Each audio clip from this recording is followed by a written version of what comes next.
Here we are! Hello everybody, we're just gonna jump right in here.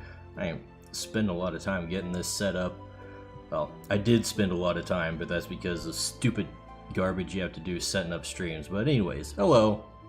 Hi, I'm Dicebag, artist, game designer, world builder, and occasional VTuber, and we're working on Crytures today because I've been slacking off, and that is a thing that I need to do. So that's what we're going to be doing tonight. I'm just going to be doing a... Oh, hold on. Yeah, we're just going to be doing a whole work stream where I'm trying to draw as much creatures as possible in the short amount of time I have. And, I'll turn on voice chat too once I'm done talking here and introducing. But that'll be the gist of it.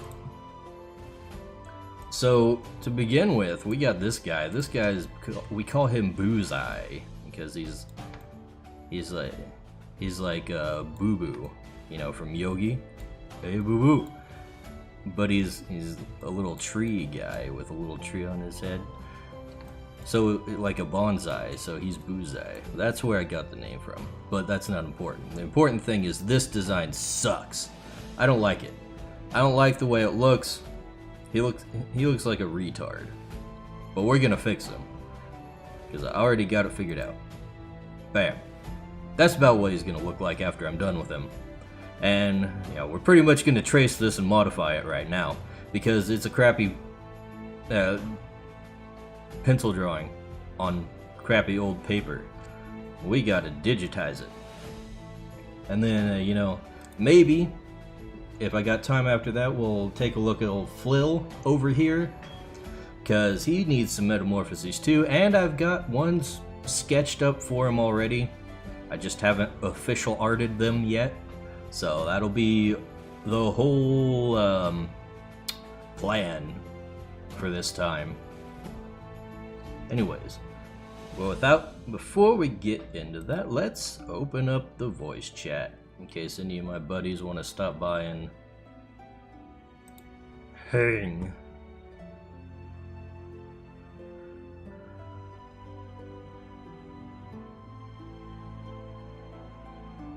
Connecting, blah blah blah. Alright. Stream room is open. And let's get right into it. Alright, first of all, let's turn this off, lower the opacity on this. We're gonna throw some white, not quite white, off-white behind this guy so I can see him a little better. There we go. And here we go. I really don't like the shape of his head. We're gonna have to change that. But otherwise, this is pretty much what he's gonna end up looking like. Whoop. I got my tablet here in the way. Kinda sucks. The whole Odyssey chat does not show up on Restream in the combined chat. So I kinda have to occupy more of my limited space with Odyssey chat.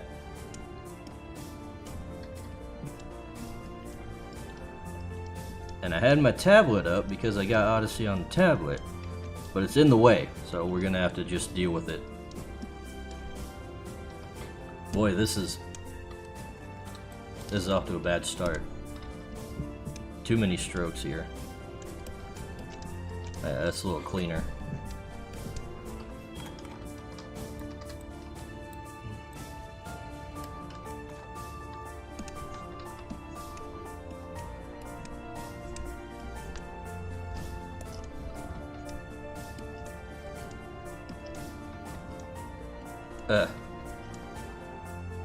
This curve just doesn't want to cooperate.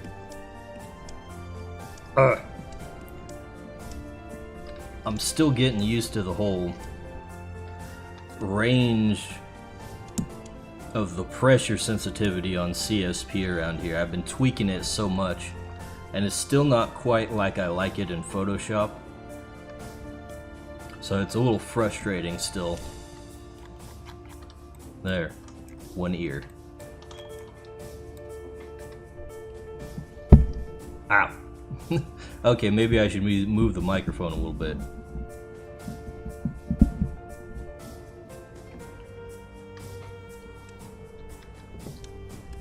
Here we go.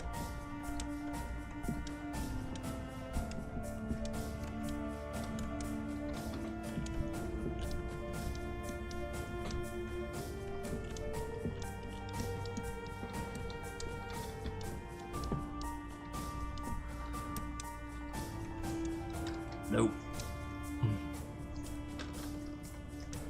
With the way the CSP brushes are set up, I'm kind of understanding why people do that thing where they just redraw the same line over and over and over, because it feels like it's not prone to much precision.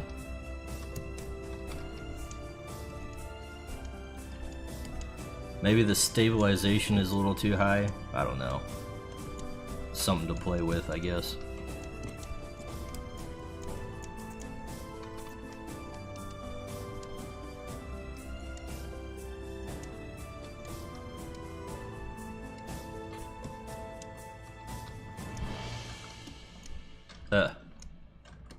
Home. Ah! Hello! Hey, Hello. Wolf. Let me get your picture up here.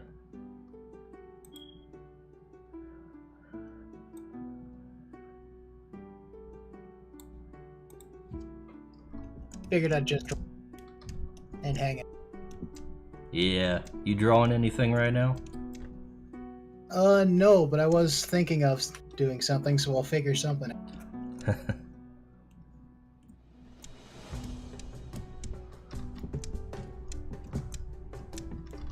Let's see.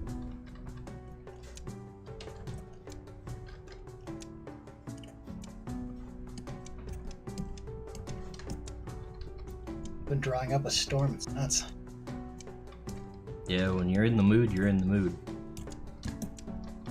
I need to do a lot more drawing recently. I've been slacking.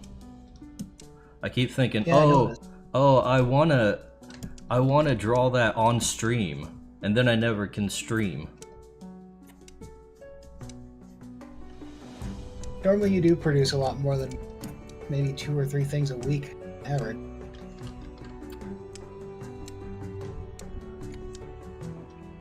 You know, I think I'm gonna turn the music down a tad.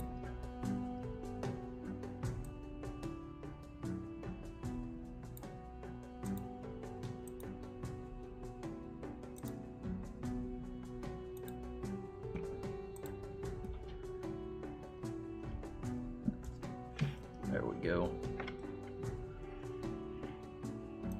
Let's see, drawing the bear, is this like an evolution or what? I can only see a little bit. This is gonna be a redesign, because I don't like the way I drew him before. And I think he's cuter this way than the art I had before.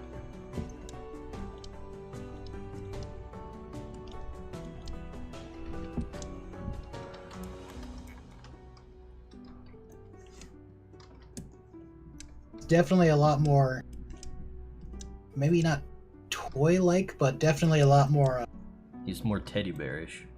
more teddy bearish, fantasy, fantastical. And he's got more emphasis on the whole sap aspect of him. Yeah, because that was a thing when we were playing, but aside from his like coloration there, it doesn't really look like honey, it just looks like fur. Yeah. That was actually... I had him typed differently when I first drew him, so that's another reason to change things. He was going to be earth and plant instead of fairy. So he was kind of themed with like mud on him instead of sap or honey. both kind of work regardless.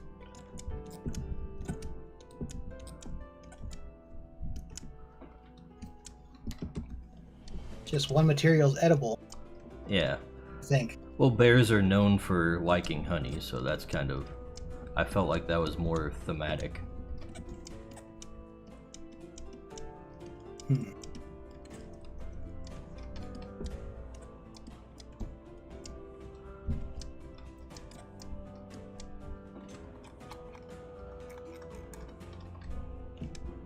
Let's see. What should I draw? I draw something...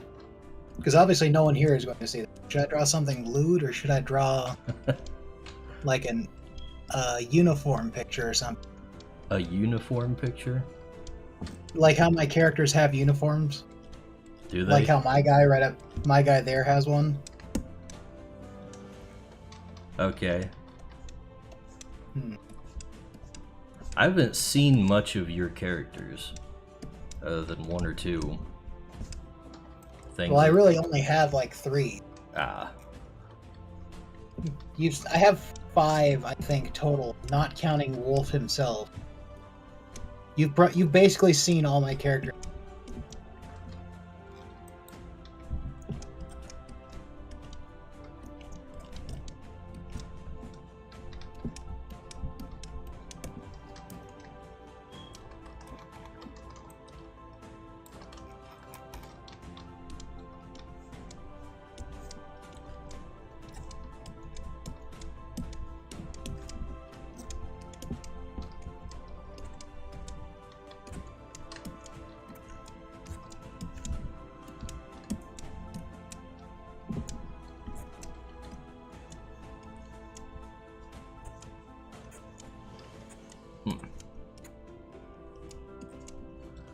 Is this the only one you have planned right now? Because normally you can bust out a couple. I've got some other designs in backup that I can pull up and do. Like I was saying, I've got Flill over in the corner here. I got a couple sketches made up for his metamorphoses that I just need to turn into official art. So we can do that, or maybe...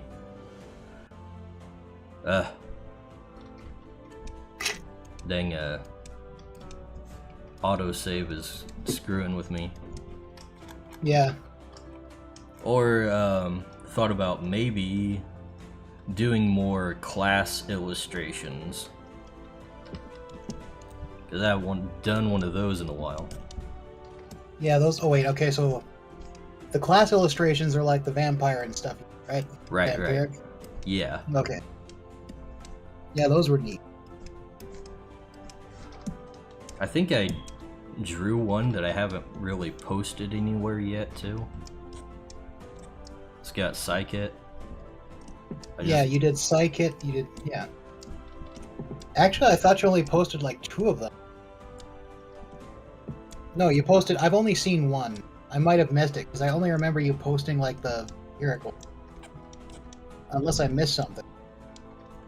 I think the only ones I've posted publicly are... Scamp and Vampire. Hmm.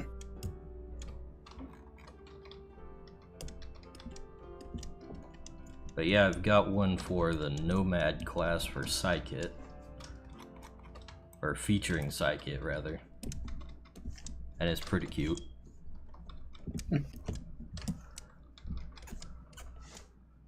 Just haven't... I don't know, it's so hard to keep track of things when I've got like a subscribe star to deal with, and it's like, okay, I want to put this out publicly, but I also want to,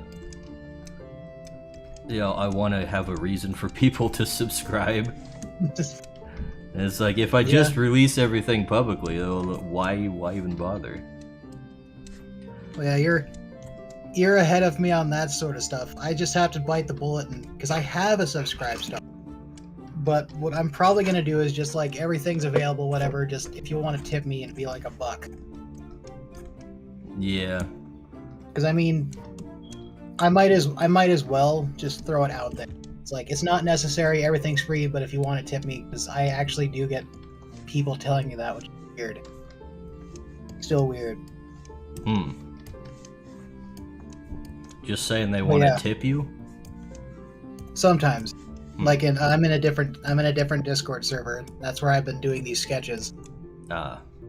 Like it's not an art server. It's like a British shitposting server, but I just happen to be an artist.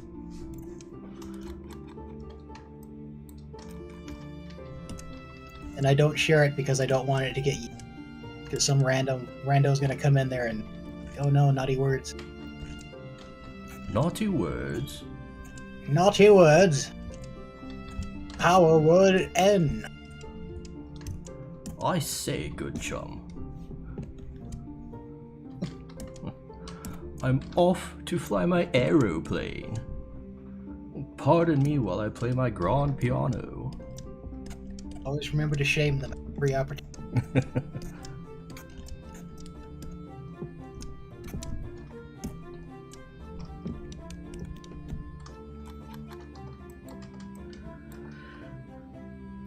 Alright. Okay, that outline's not looking too bad. Back of his head is still looking kind of slanty. Yeah, you might want to just bring, kind of like the sketch was, just bring the curve in a little bit. The sketch? I think the sketch is worse. Really? Yeah. I was gonna make his head more bottom heavy.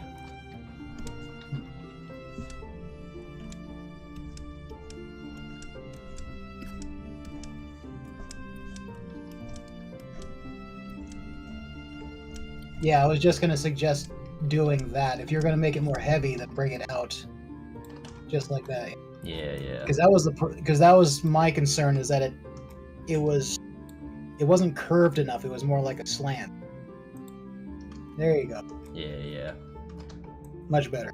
He's a little more proportioned properly. Got a nice round cutesy head.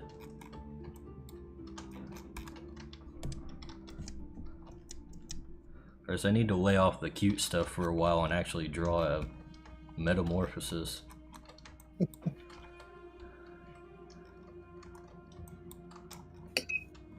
They're just not as fun. You have to worry about anatomy more.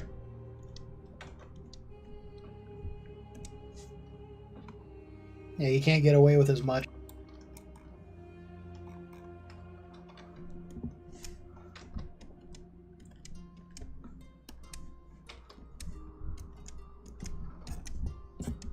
I guess I'll be doing that after I finish this guy anyways.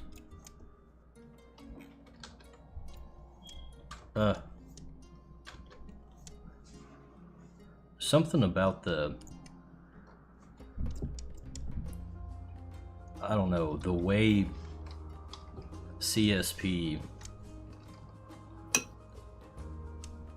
like auto-corrects your lines, that kind of bugs me. Oh, you can turn that off or lessen it.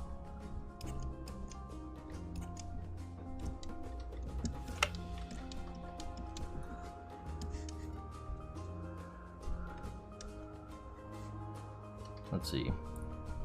Stabilization is at 2.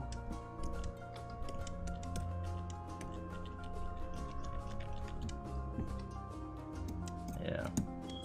Let's try turning it down to 1.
Correction.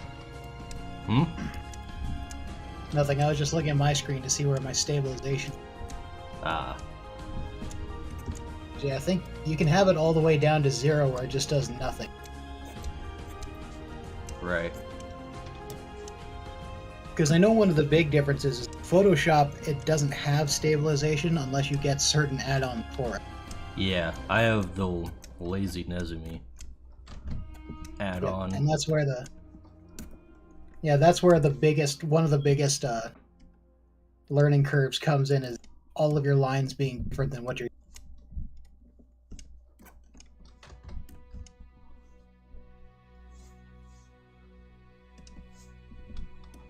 But like stabilization, at least in some lines, like my lining pen, I use it a lot. For sketching, I don't.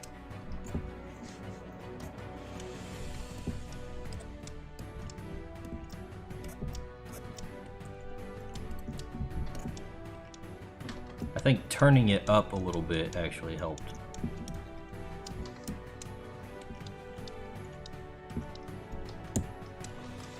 I guess I got unsteady hands.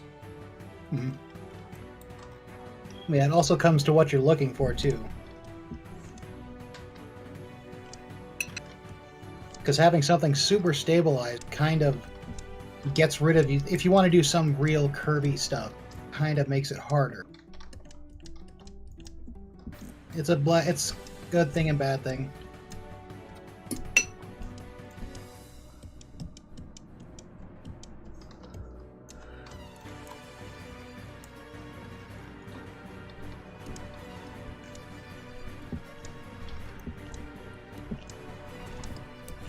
I think I'm gonna have to do something a little different with the guy's eyes.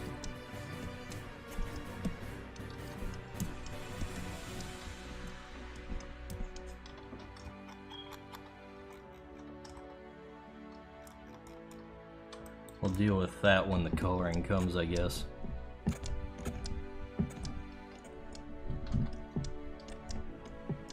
As in, because it looks like they have irises, right? Maybe you could just make them like beady eyes. Just one solid color with a highlight. Yeah, that's kind of the go-to thought for me. Just fill them all with one color. Well, it makes sense, especially with the way it's looking now. It would fit the style.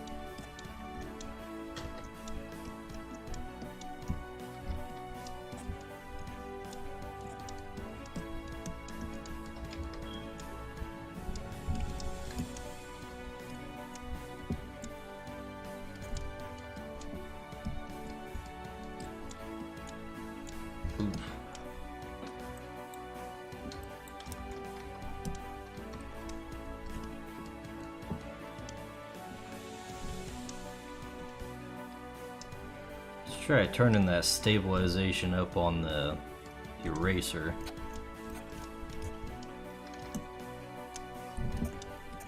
Ooh, I think that feels a lot better actually.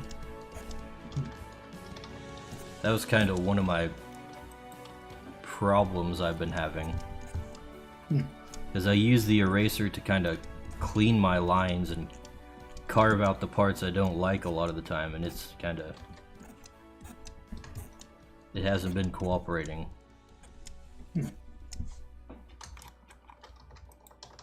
I've been reduced to doing that thing that Kohat does, where he redraws the same line 5 different times. That he does. That's a standard artist. Yeah, but he's the only one that I've watched do it. And been able to complain about it. Stop it! Stop what you're doing. Y'all other artists don't stream. Yeah. Well, I mean, technically, I have been streaming in the Discord I'm in, but I haven't actually done it on YouTube or anything. So little column A, little column B.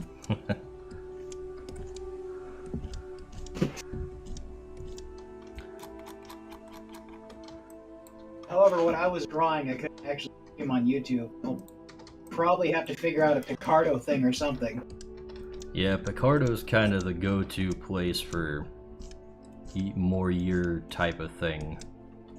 Although I'm not sure if Odyssey is down with that. Maybe it is. Odyssey's pretty nice. I mean, if they have an adult setting or something, which I don't know. I'm not familiar with Odyssey.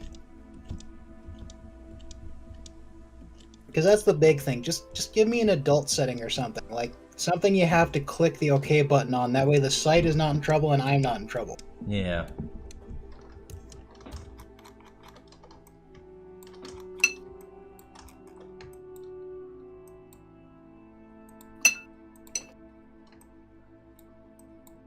Well, lines went pretty quick since I already had them basically drawn already. I'm thinking maybe I should move his little tree head back a little bit.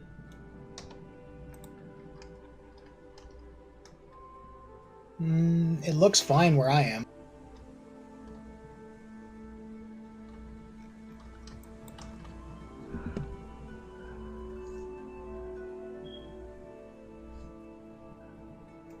Maybe that part on stage right, or I guess your right, might be straightened a little bit because it has more of a curve than the other one. Something's a little off. Yeah, the problem is it feels off, but I can't tell what it is. So I'm pretty sure no one else looking will be able to tell it. I think the main gripe I have is just that the new curve of the head does not line up with the curve on the tree thing. We're gonna move it a little bit. Plus, it puts it more in like a ponytail top knot position when if it's back farther. Hmm.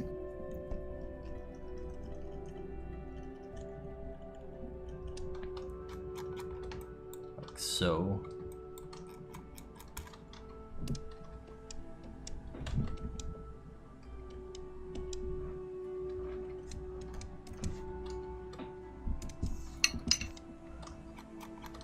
Just a little change. You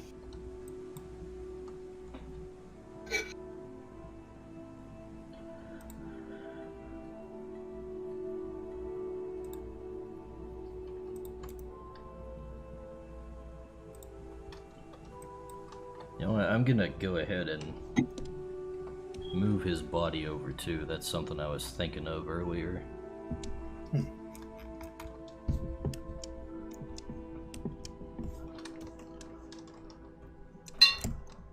Whoops.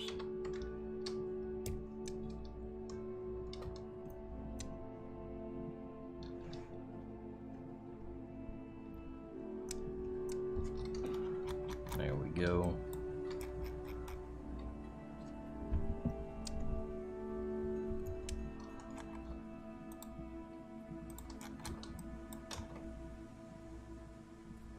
Alright, cut that.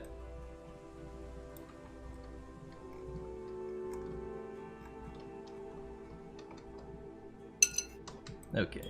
Soon, the cooler. Hmm? I said, and soon the coolers. Colors.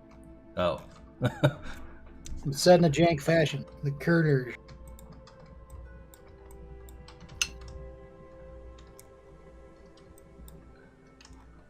I don't speak whatever meme language that is. You don't speak raw XD. I guess not. I thought I was familiar with it, but...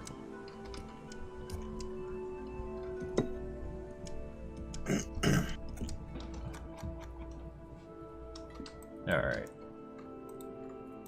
Enough dicking around with this, I think.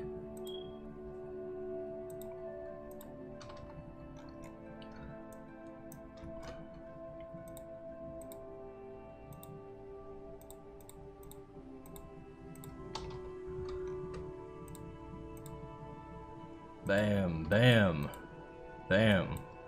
Man, the fill tool is so good. Is it?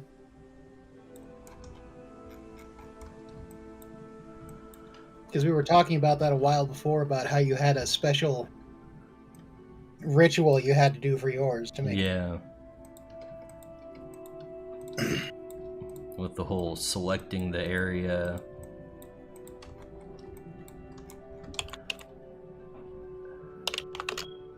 Let's make it a little more golden. There we go.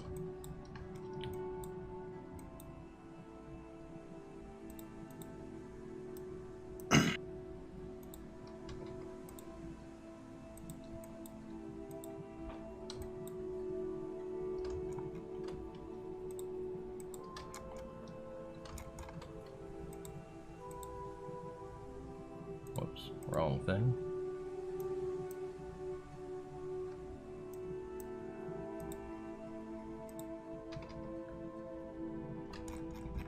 Oh yeah, gonna have to do the mouth separately.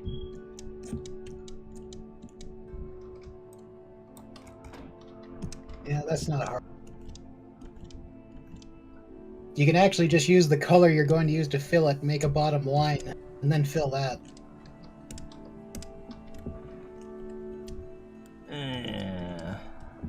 Alright.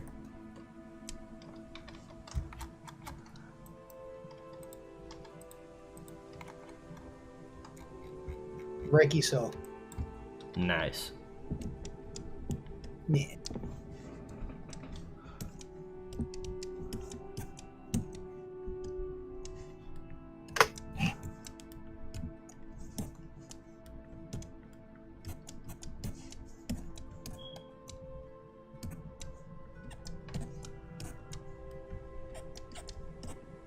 And still got some gaps though, that sucks. Well, yeah, it's got some gaps, but you can increase the tolerance.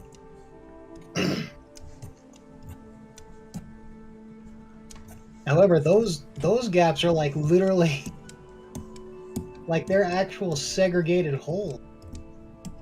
You can't blame the tool for that. I know. I just have sketchy lines.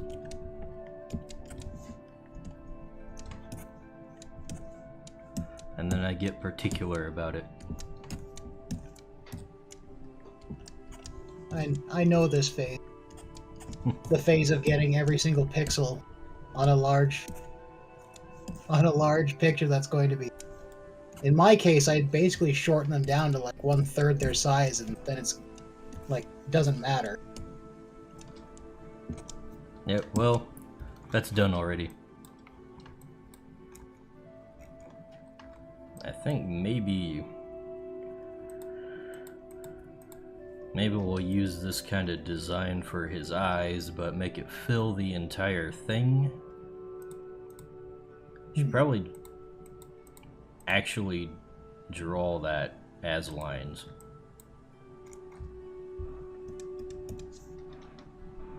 Now that I think about it.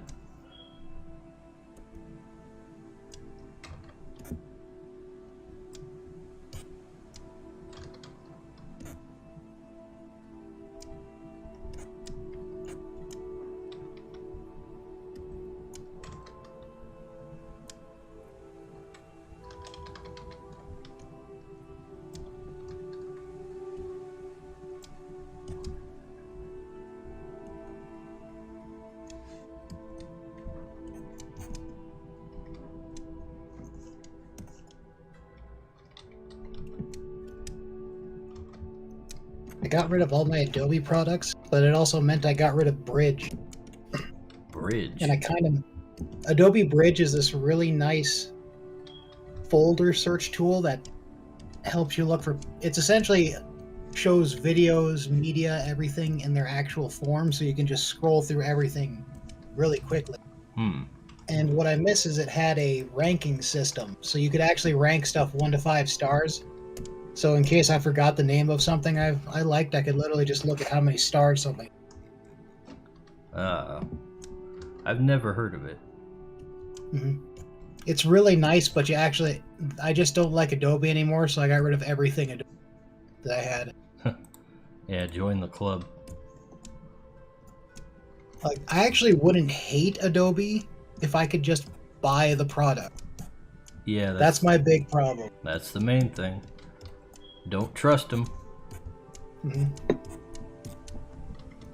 I'll sail the high seas before I buy a subscription. Yep. Always something new. Every time. There's always something brought up is going to be no longer purchasable.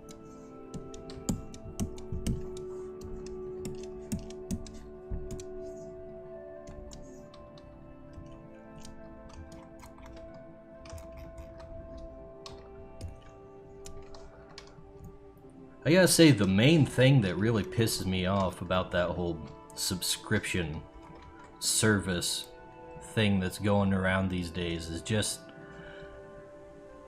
there's like no actual service to like just buy music on a song by song basis or anything.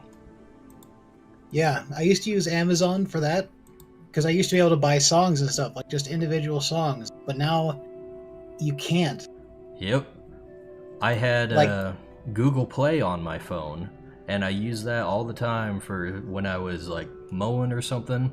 I just buy songs whenever I wanted them, and I'd listen to them whenever I wanted them. But no, I gotta use Spotify now. I hate Spotify. Gotta listen to ads or buy a subscription, which I don't want to do. now see, I just gave up using all of that together. If I hear a song I like, I find the highest quality version on YouTube and I rip that. That's what I do. I actually have I don't even use a YouTube downloader like there's websites. I bought an actual program that lets me go to websites like Crunchyroll, Hulu, Netflix. I can download all of it.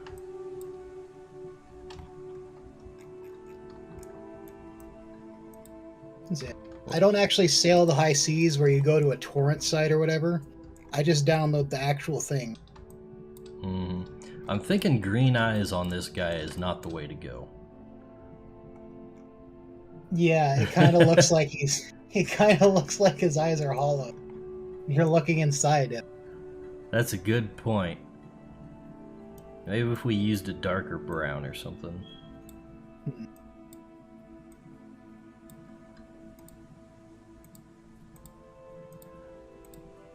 Just don't look right. I don't like that either. I think the problem itself is just that his irises are shaped weird. Maybe. What if we inverted it? Whoops. What?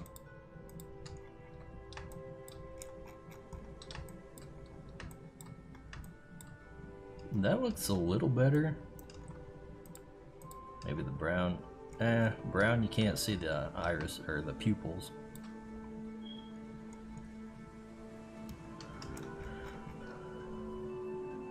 I mean, could just go with white, I guess.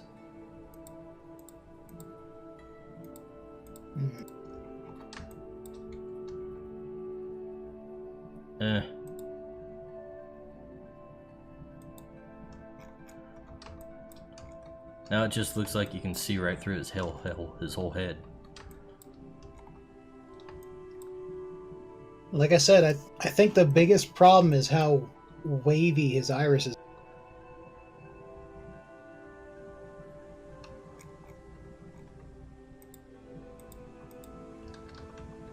It's a really weird thing to have in the eyes. Because anything like that where it's not a circle or an oval, I think our bodies are just trained to think that there's like something wrong, like it's injured.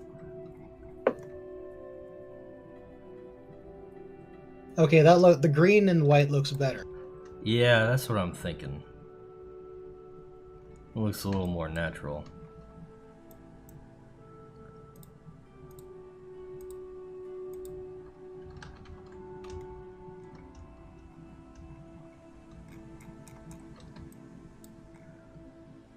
Maybe if we put some shine on it, that'll seal the deal.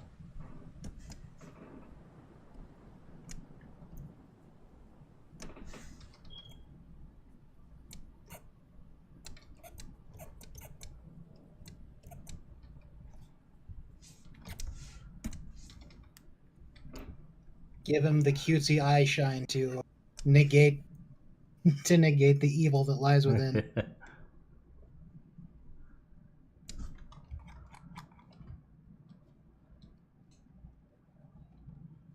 Uh-oh. Oh. Which kind of fits because they're cute little teddy bears that get you stuck in the ground so they can beat you mercilessly. Yeah.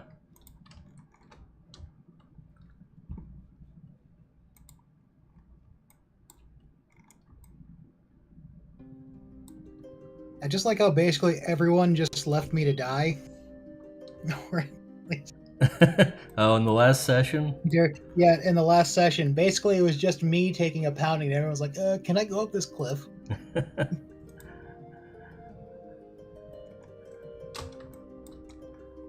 Yeah, what gets me is that Arthadian waited like 3 turns to summon his creature.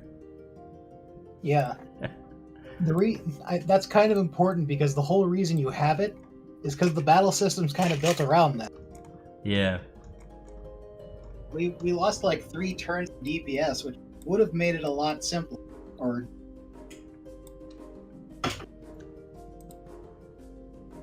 Which is weird because Arthadian is the one who has played those games and Koheth is not.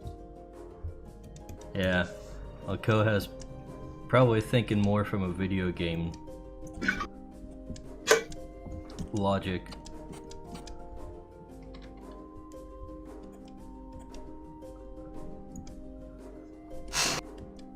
That and I couldn't roll for crap either. I think I got at least 3 or 4 crit fails on everything I rolled. It was nuts.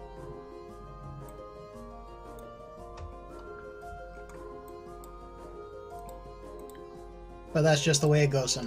Yep. Sometimes the player kill die doesn't work.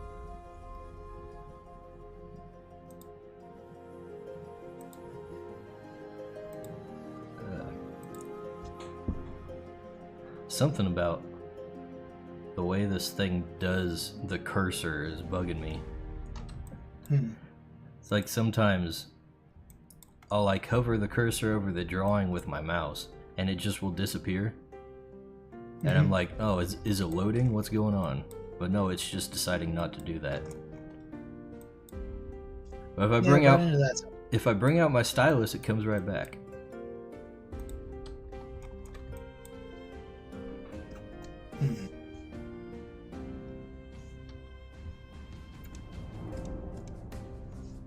Anyway, time to put some shadows on this boy.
One layer.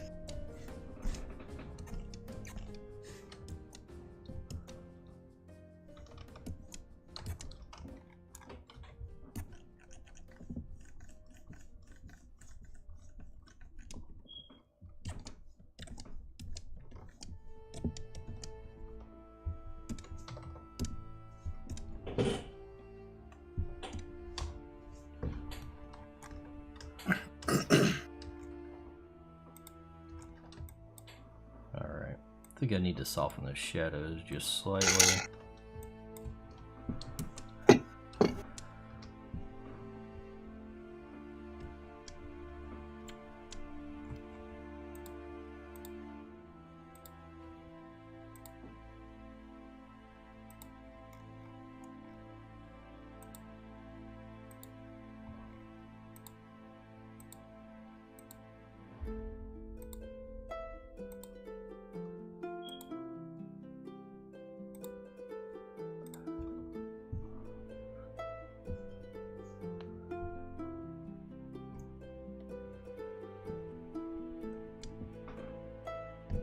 want to understand what the morb.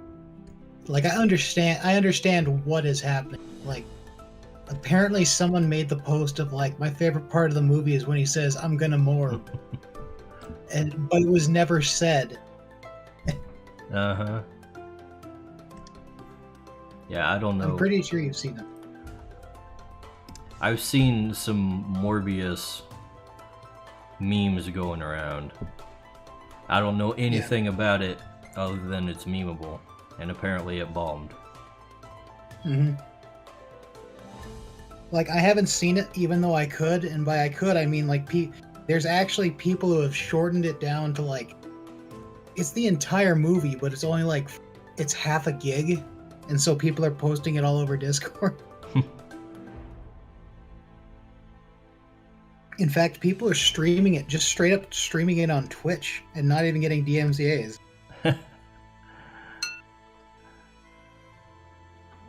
Nuts.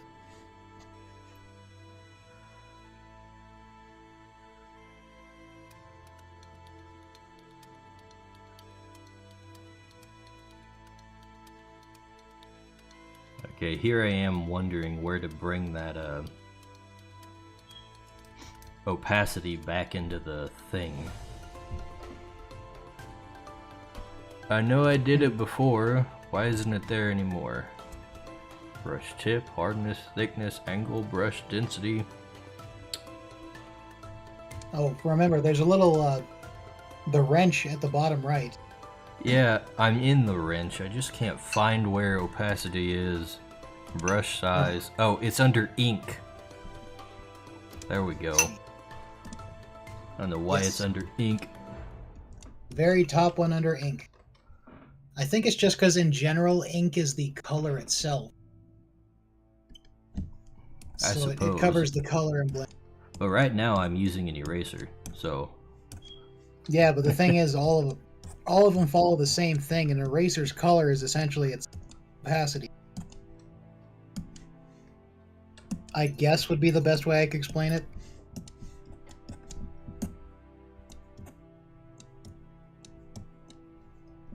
Of course, I don't know why you're changing it. There's a soft eraser just underneath you. Because I don't want to use the soft eraser. The thing with like Pokemon shading is they like take a hard brush and just kind of erase the edge a little bit at a time. And it gets like a semi-airbrushy effect, I guess. See, there are several paint tools you could use that too, because I use a brush too when I need to blur an edge. There's also a kneading, like it's called a finger smudge brush too. A finger smudge? Yep. It is the blend, the J button, or if you hit J on your keyboard. And then there's blend, blur, fingertip, running color. I see. Yep. Like obviously if you get the time you can play around with them, experiment. But those are what I use when I have to blend something. Right. Yeah, not something I want to do right now because the style that's why I said when the style I use for these is pretty set in stone already.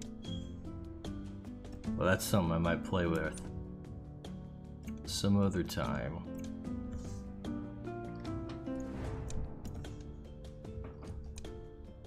Oh, now I have to put the opacity back at full.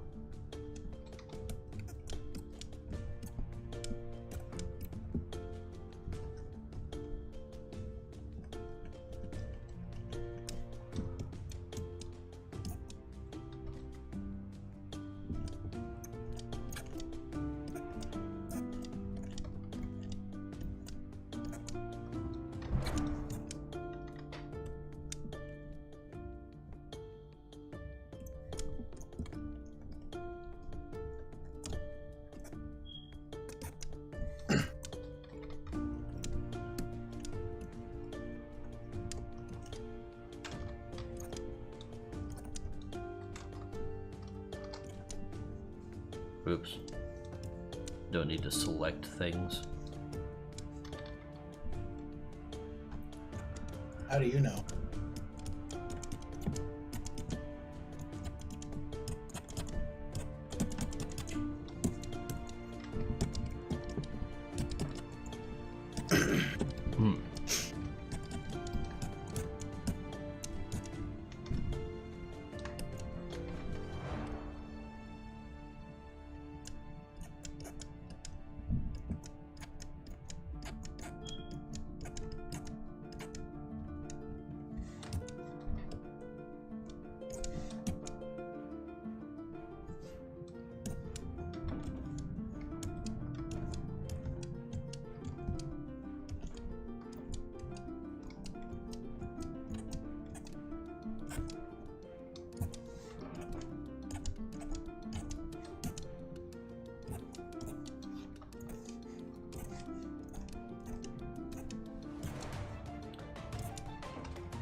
Okay.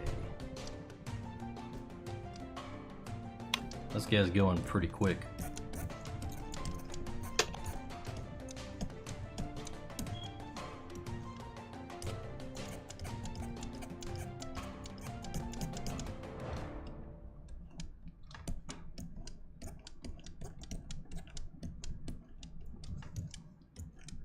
Are you sure this will help us sell more burger? Burger?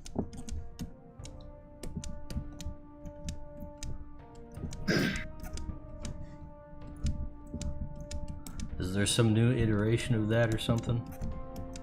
No, it's just someone's. You know what's coming up in 2 days. Oh, you mean the marketing month? Yep, month of marketing is upon us. And unfortunately, there won't be a hero this time to distract like there was 2 years ago.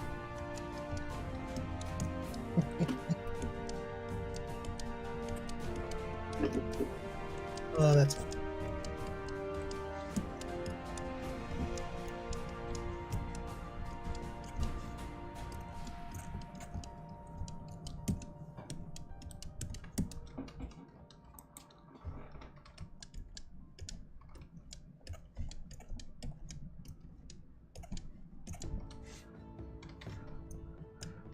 You think they're gonna light the White House up in rainbow colors again?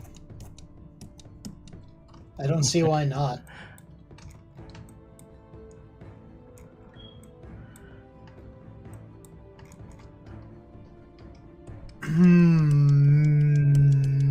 I think they're gonna do Ukraine and trans colors this year.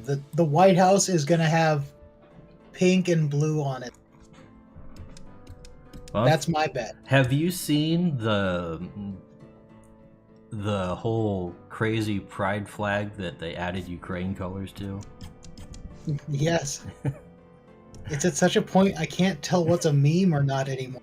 It's like, because everyone was joking it was going to be LGBTQI plus, and it literally is now. Yeah. And they just added the plus because they got tired of adding shit to it. All right, enough. Well, whenever I see people just throwing that whole acronym out there, I just go, "You forgot the P."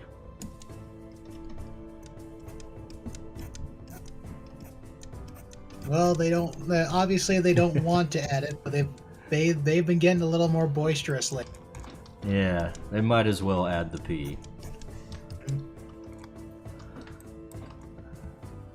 I remember joking about that 3 or 4 years ago.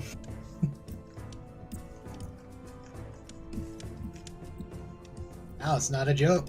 Nope. Everything's being taken to its logical conclusion. As Minnie said it would. We didn't listen. It's South Park. Something Nick Rekieta, I heard him say about the slippery slope is that's not a slippery slope in law, that's just called precedent. The slippery slope fallacy is not actually a fallacy. It's because a strategy. It's a strategy, because what happens is, or actually, the reason it's a slippery slope is because there's nothing to prevent it. So if there's no one preventing what happens, so the reason they say, well, if you allow this, then this will happen, then this will happen, because the more that is allowed, the less that you can prevent. Yep. Which means that it's harder and harder and harder to actually stop those things. So that's why it's not actually a fallacy.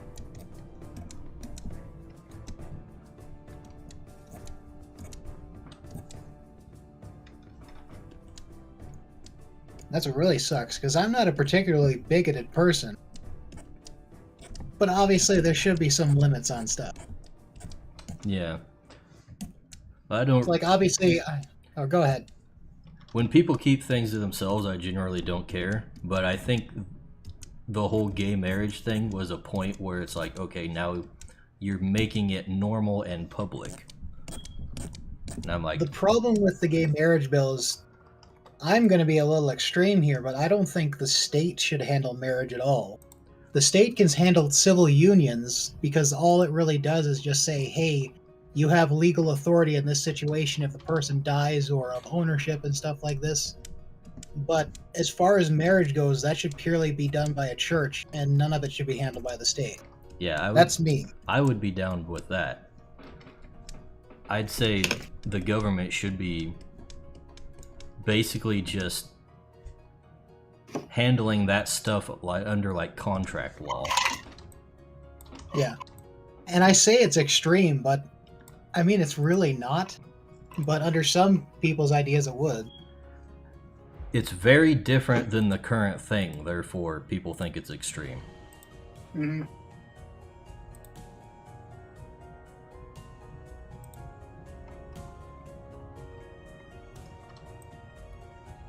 That's one of the things that really grinds my gears, is people thinking things are extreme when it's just like, not really. You're just not used to that idea. Mm-hmm. Kind of like a new, well, it's not actually new, but some new to me is kind of ideology I've just been having is you should be the extremist that Facebook warned you about. And by that I mean just don't even meet people in the middle on things like the sex ed in classes. I'm on the side of I don't want any of it all. You can meet me in the middle, because we've gone from the point where it's like, okay, it can be in high school, and now it can be freshman year. Now it'll be at the end of middle school, and because I'm a Republican, I don't think we should teach it unless they're in elementary school. And that's why, as a conservative, I think it should be taught in, it keeps getting further and further and further. Yep. And earlier and earlier and earlier. So that's why I'm saying be the extremist they warn you about. Don't meet people in the middle, make them come to you. That's what the left has been doing the entire time. They understand what the Overton window is.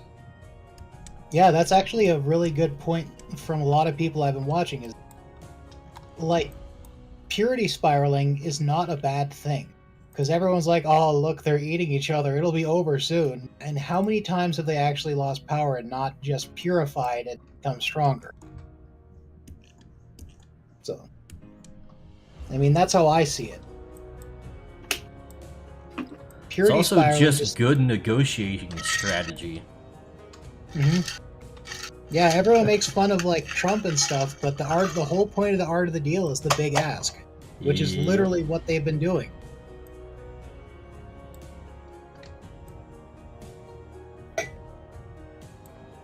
So yeah, it doesn't mean you have to be super extremist, but what it means is you should be stronger in your convictions and just more voiceful in your opinion. That's just how I take it. You definitely shouldn't start out by meeting in the middle. Mm-hmm. That's one thing I see people do, is that they just, the left comes out with some crazy proposal, and they're like, whoa, hold on, wait, maybe we can meet in the middle. It's like, no. It's like, whoa, can't we? Why would you meet in the stay middle? where we were? Mm-hmm. Why don't we go the opposite way?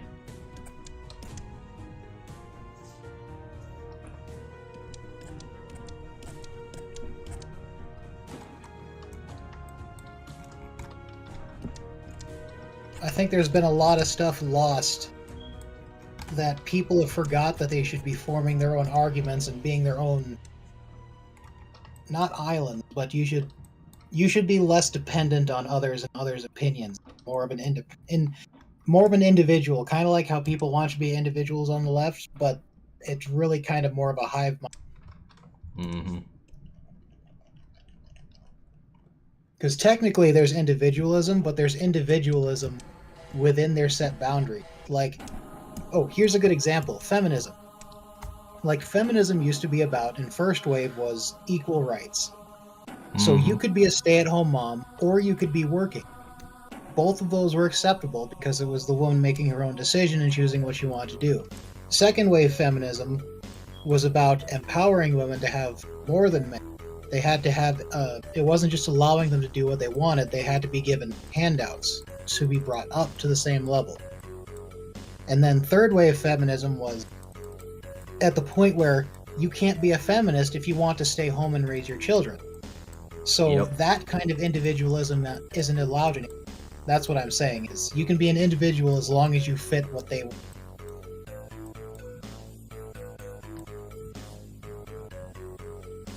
Or I guess I was going off on a kind of... Yeah, I think I have something to add to that. I'm just struggling to put that into a sentence while I'm drawing. Mm-hmm. No rush.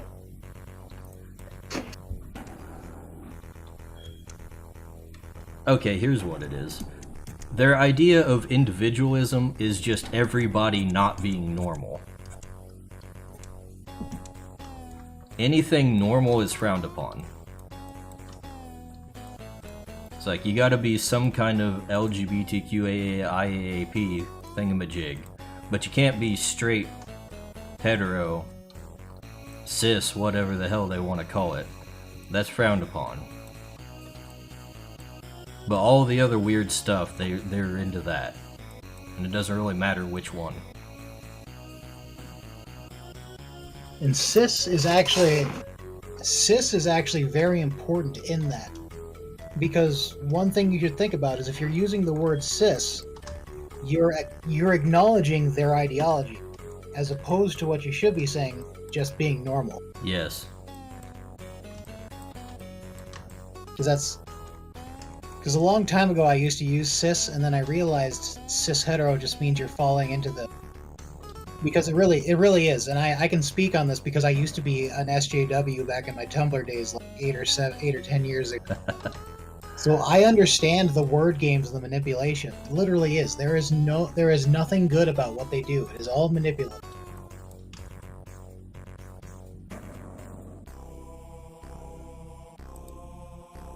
As a former SJW, Adam, there's a person, Adam. Yeah. That's actually a good quote. They are all individualistic.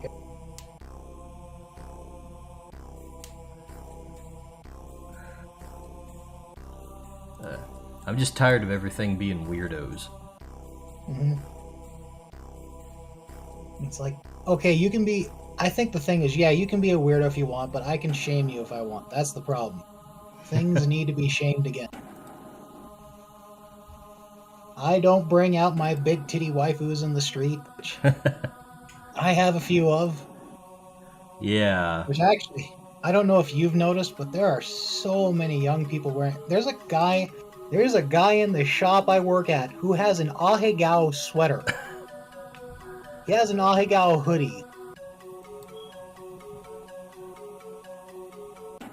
I had never seen one in real life before. Like, I've seen them on the internet, I know they exist, but I had never seen one in real life. And it took me like 10 minutes to compose myself before I could actually come back onto the shop floor.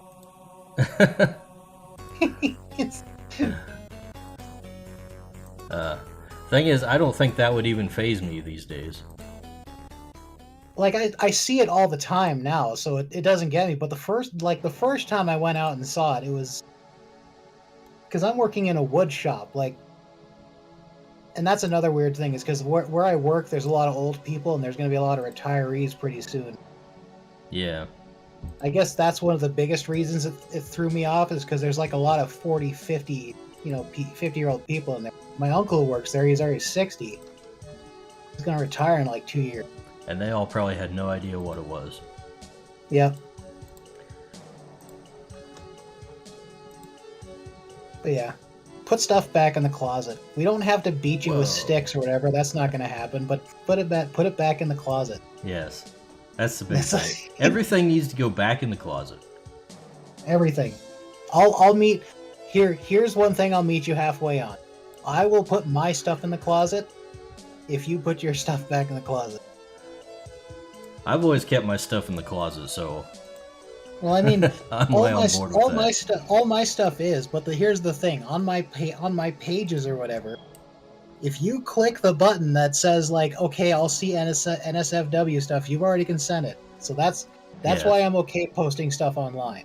Yeah, I completely get that. If you Which, if you're in a site where that is a thing, then yeah, you have no right to complain about it.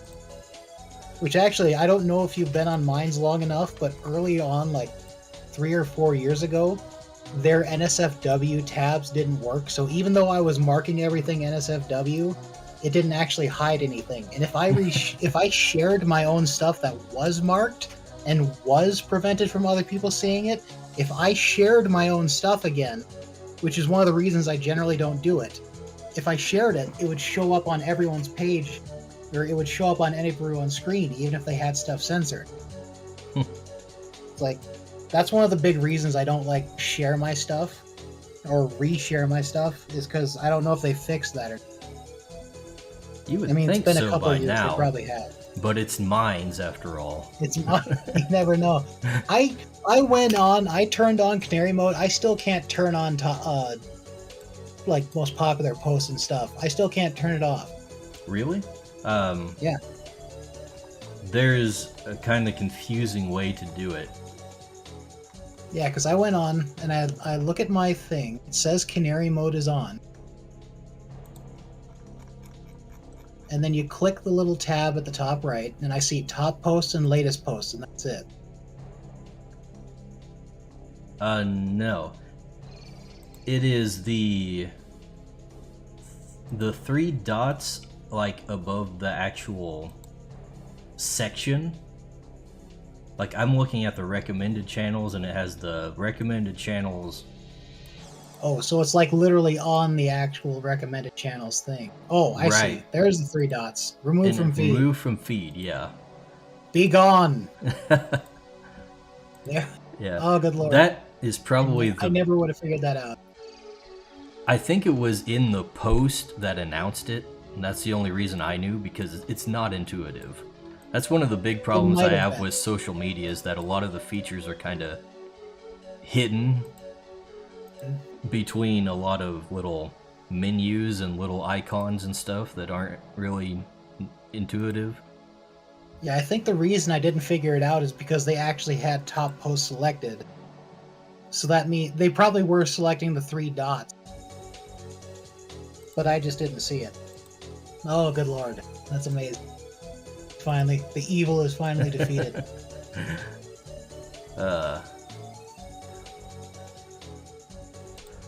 Because I was legitimately pissed the first time when that was first integrated. I was seeing a whole bunch of the same stuff. I'm seeing my stuff. Why am I seeing my stuff? Yeah, it's set up so like you get 2 posts from other people and then one of your recent posts.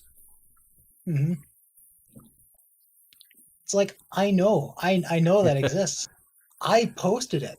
Yeah. I loaded it. I don't need to see it every time I refresh the page. And I also don't need to see the same 3 posts from other people. Yeah, because it's always the same.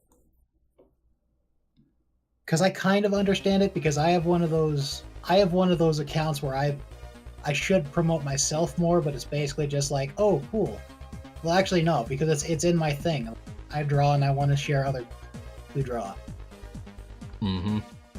But I've got like 200 people I follow, and there's about 60 artists who constantly post, and so I'm constantly sharing stuff. The other weird thing with Mines is that if you share something, I share something, Koeth shares something, Del Dacre shares something, we all follow each other. We all see the same post 5 or 6 times.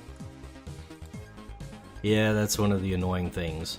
That's one of the newer alt tech sites like did away with that. I think it might have been Parler, where they had it set so you could turn it so you only saw posts one time, and if it got reblogged, then it just wouldn't show up.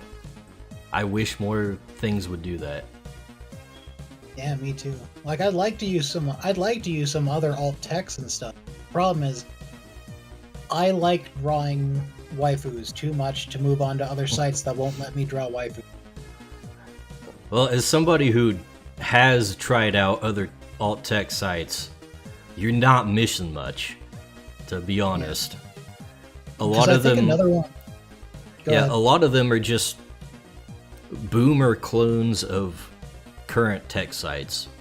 So they have better TOS, but nobody uses them except to complain about politics. Mm-hmm. Yeah, because it's that's the big problem is like, I want to use these sites so I can get away from that, so I can see cool media from other people. I don't want to talk about politics all the time. And I don't want everything curated for me. Mm-hmm. A lot of them do that too, like Rumble. Rumble, this freaking stupid site. I think I'm just gonna stop using it, frankly. Because now that I'm streaming on Twitch and YouTube and Odyssey, the only place I really need to upload anything to would be BitChute. And BitChute has like an upload limit of like 2 gigs, which I sometimes go past anyways. Mm-hmm. But I think the nice thing about BitChute is because you stream on YouTube and you can link to BitChute, right? So it should automatically upload. I had it set up to do that, but a lot of the time it just would not. Maybe it's better now because BitChute used to have really big problems processing longer videos, and it just gets stuck in processing and never actually finish. But it hasn't been doing that now, so maybe I should try hooking my YouTube back up to it. But anyways, back to Rumble. You go on the first page of Rumble, you got top videos, editor picks, then little sidebars for news, viral, which is all just animal videos, podcasts, finance, battle leaderboard, whatever the hell that is, entertainment, sports, science, vlogs, which is basically the same thing as podcasts, and that's it. They don't even have a tab for like gaming. How do you have a video site and not have a tab for gaming? It's just a fad. Gaming will go away. Yeah, we're just gonna stop playing games eventually. The kids will get over it. It's not like video games have been gaining popularity my entire lifetime. Yeah. That also reminds me of Gab. Like, I think, like, I obviously, you're not allowed to have anime stuff, but you're not even allowed to have sports on Gab. Wait, what? Yeah, like on Gab, you can't even talk about sports.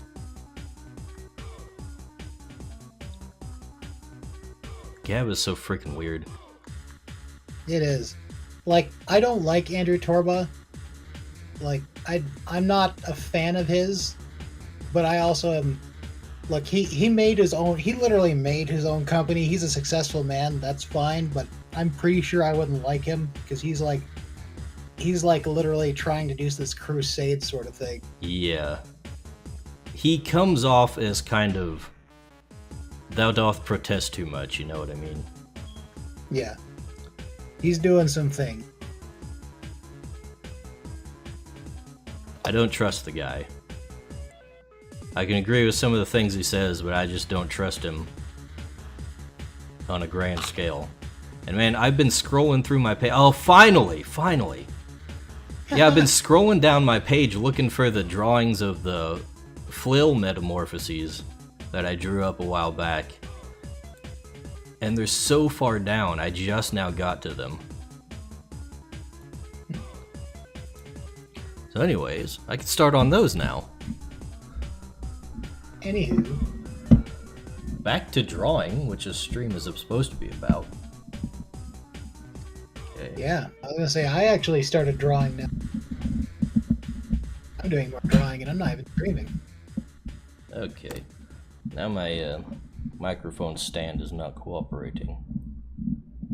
It sounds wibbly wobbly. I'm trying to keep it from smacking into my tablet.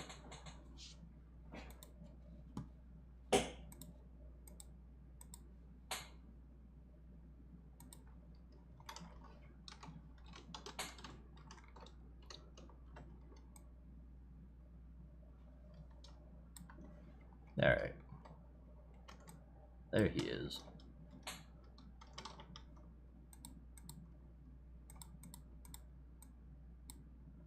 I don't want to hear any My Little Pony references.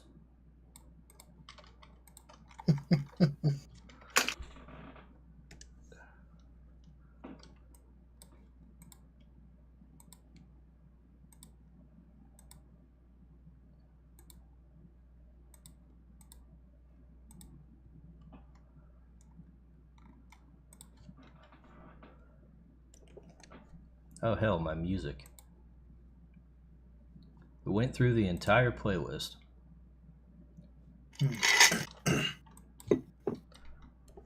Complete with the old 90s video game music. And say that's something I always end up missing.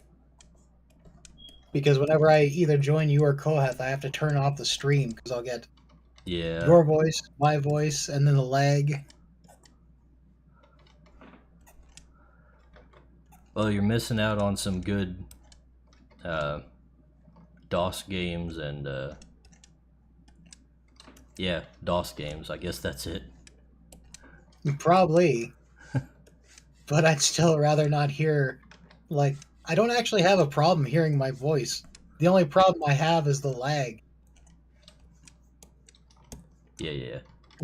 It's like when you're trying to talk to someone in a stream, there's like 6 seconds before you hear what they say. There's another 6 seconds before they can read what you say, and then you have another 6 seconds after they respond to what you say. So you're already about 20 seconds behind. You know, you don't have to defend your decision. I completely understand. I will do as I please. I would do the same, in fact. I'm just saying. I have like old MS-DOS music on my playlist right now, and I still haven't turned it back on.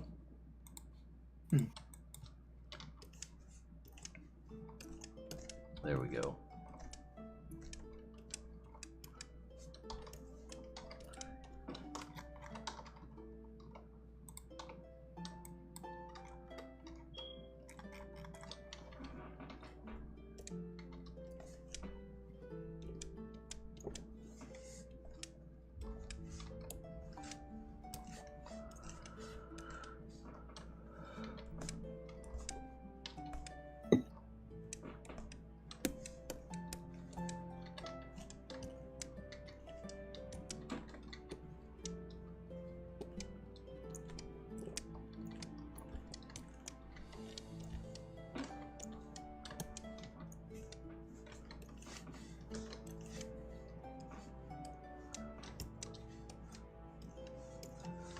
I should have drawn these things up so long ago. I've already got the line art basically finished. Just been so freaking lazy. And also thinking, oh, I want to stream it. I want to stream it, but I don't want to stream right now. I only have 3 hours of free time. That's not enough time to set up a stream. I want to watch VTubers instead. The Call of Cthulhu is...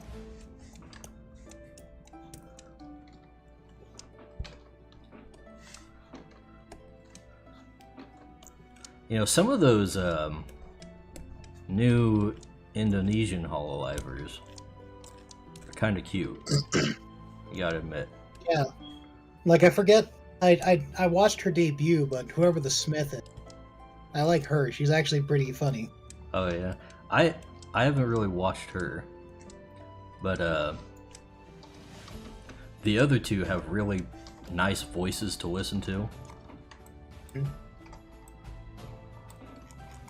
That's a really big thing, because I think the reason Ina is my favorite is literally just her voice and the way she talks. There's something unexplainable about it.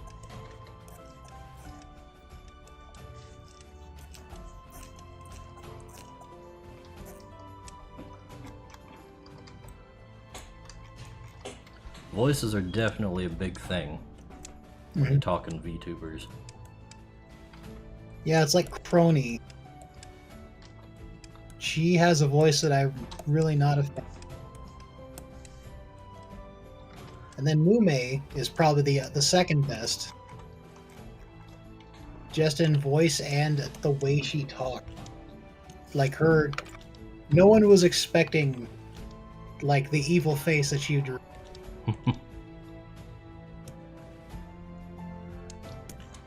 Mume's innocent act is usually pretty funny. Although, if we're talking voices, I'd probably have to say Amelia is probably my favorite voice out of that group. Yeah. Well, yeah, she's not my favorite, but she definitely has the gremlin mode. She has the really cute, she has the laugh.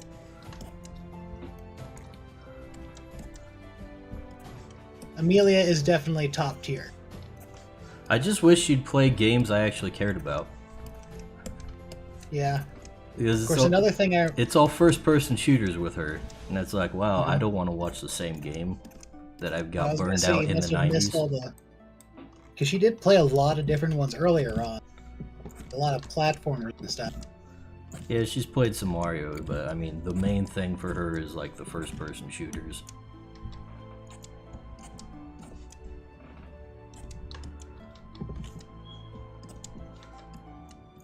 There do be a few.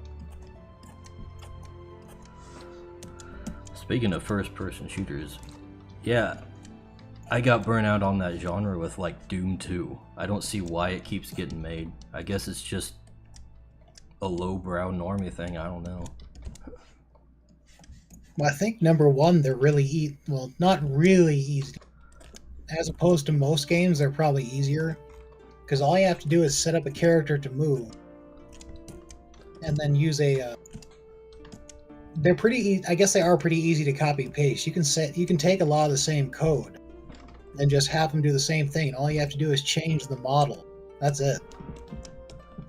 Yeah, I think that's part of the problem why I hate them, because they're basically all the same, with some minor changes here and there. Because someone could argue that a lot of RPGs are the same way. There are a lot of... like, there's actually an RPG Maker tool game, stuff like that. Which I've used. But the problem is, you actually have to come up with a story. Like, one of the biggest draws of RPGs like that, JRPGs, is the story. Which a lot of first-person shooters are not going to have. They're just a lot of shoot 'em up. Yeah, well, you can do that. But the thing I find about, like... to be honest, I don't even like JRPGs. Just because they are so much the same. But if you find RPGs with like novel mechanics, or if they've got like tactical battle systems, I'm into that. But just your regular Final Fantasy type of things, it's like, eh. Final Fantasy I'm not a huge fan of. I do like the... what's it called?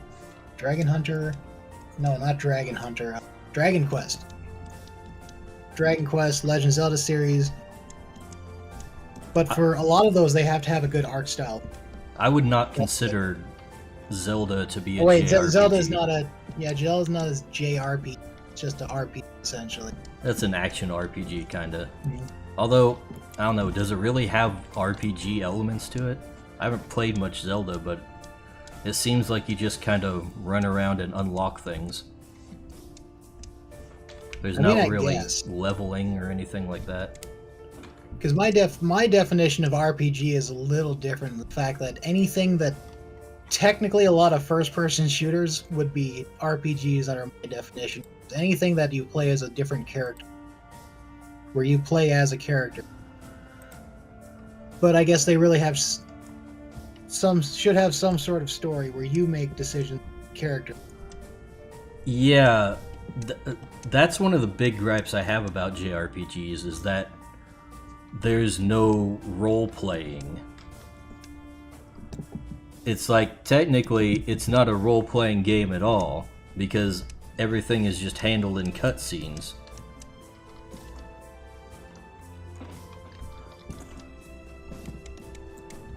Yep. And unfortunately, I fit more into that category. It doesn't have to be decision making. It's basically just you playing another character. I'll admit it.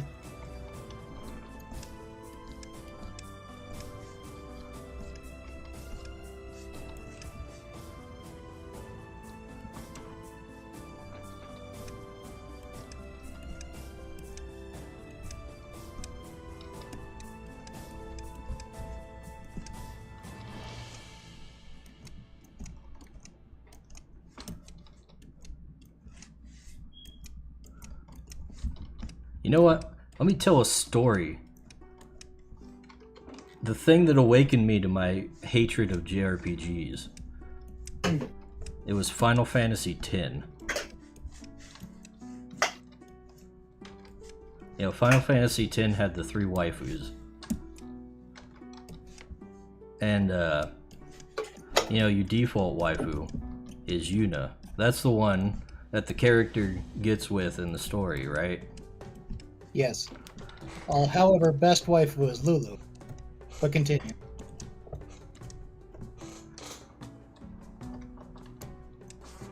Anyways, well, there's this one point where Lulu does ask you, like, if you're into Yuna, and personally, I would say Riku is best waifu, but Lulu is close second. But yeah, it literally makes no difference at any point who you pick, doing what, or any decisions you make. The story is just the same all the time. It doesn't matter. And I was like coming out of games like Baldur's Gate and stuff like that when I was picking up Final Fantasy for the first time, really. And just the fact that you got no say in anything story-wise was a big turnoff.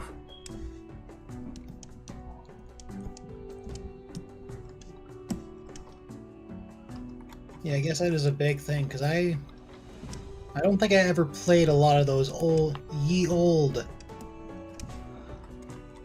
RPGs. Like Fallout 2 or 1. The CRPGs. Mm-hmm. I never played Fallout, but I played a lot of the D&D ones. Well, I guess there weren't that many of them. Basically, Baldur's Gate and Torment. You ever hear of Torment? No. Oh, it's yeah, it's a D&D computer RPG, but it's based on like the Planescape setting. So you're running around the city of Sigil, having adventures as a immortal amnesiac who not reincarnates. He basically regenerates his body anytime he dies, but he loses his memory.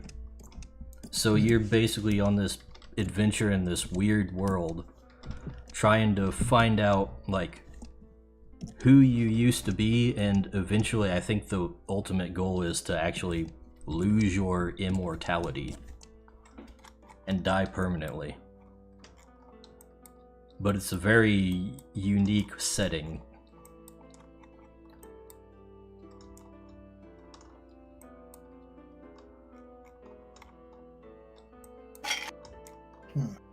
And you get all kinds of oddball companions to hang out with you. Like the first guy you meet is just a floating skull that talks.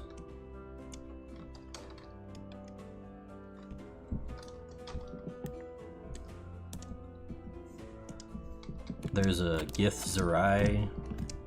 There's a tiefling, like the old school tieflings, not the just devil looking dudes they have nowadays. Yep, all the sexed up demons. There's a succubus you can get. A succubus cleric, no less. Who comes from the brothel of slaking intellectual lust. And it's got all kinds of little puzzle game things. I don't know, maybe you wouldn't call it puzzle games. Like, it's got like adventure game elements, I guess.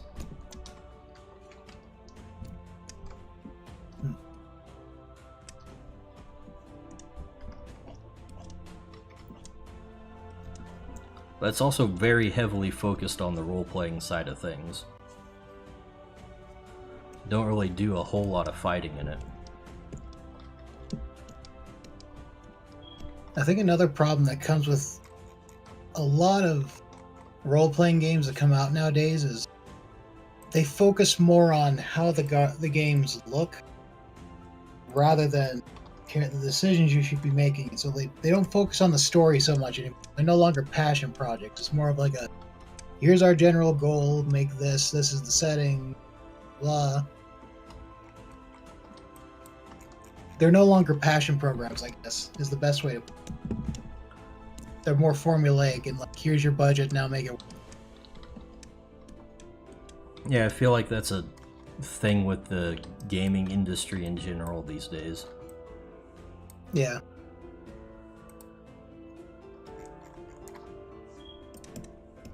Which is something that I'm trying to avoid with Crytures. And plug my own thing I'm working on right now. Viewers. He said the name. He said the name. It's like when you're watching a movie and then he says, hey, back up. I'm gonna morb. Yeah, it's morbin time. Quickly, get back, Iris. I'm morbid. God, they're such dumb memes, but they're everywhere. It's like Amogus. I used to hate Amogus, but Amogus has actually grown on me, and I like it. Mostly because of how much it pisses off other people.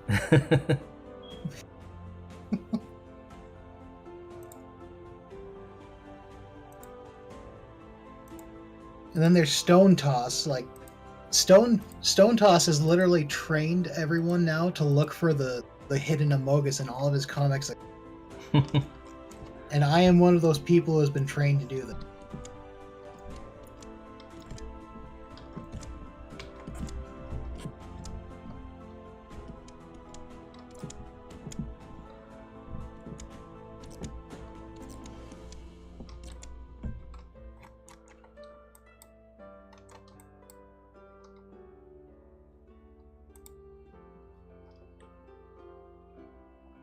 I've been looking up reference images past hour and can't figure out what I wanted to.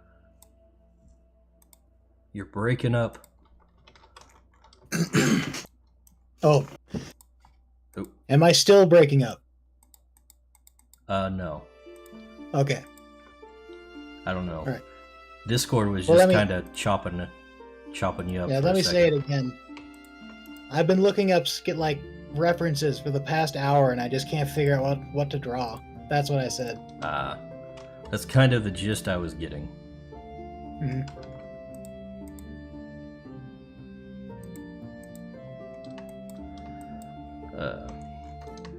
I feel like I use the same colors too much on these things.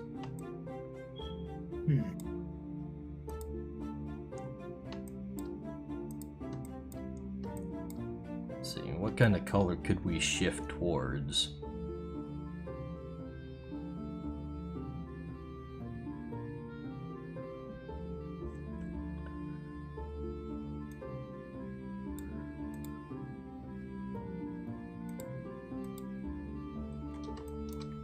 Maybe make him darker blue.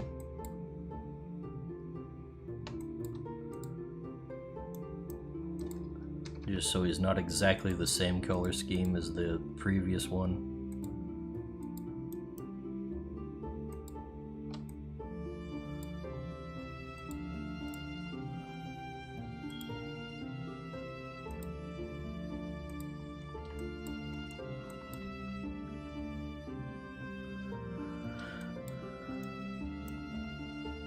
You can make him get darker.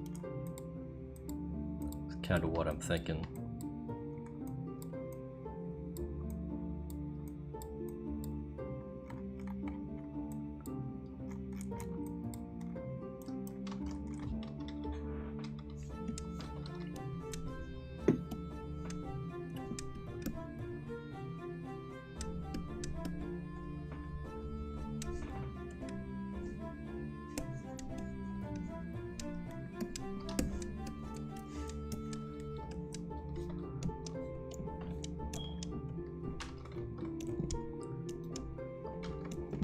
All this video game talk has me thinking about future Crytures video games. Thinking big here.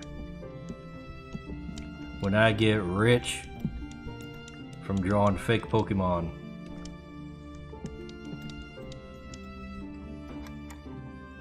Making the world's biggest omelet here, Jim.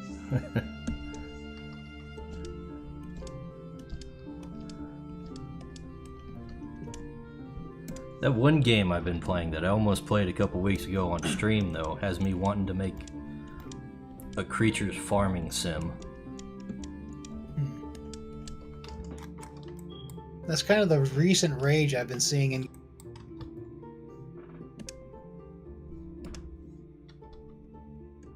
Just farming sims in general. Yep, just in general, like, I think the original one that people were always trying to emulate was Moon Valley, or what was it called? Stardew Valley? No, even before Stardew Valley. Oh. This is like back in the Game Boy days. Ooh.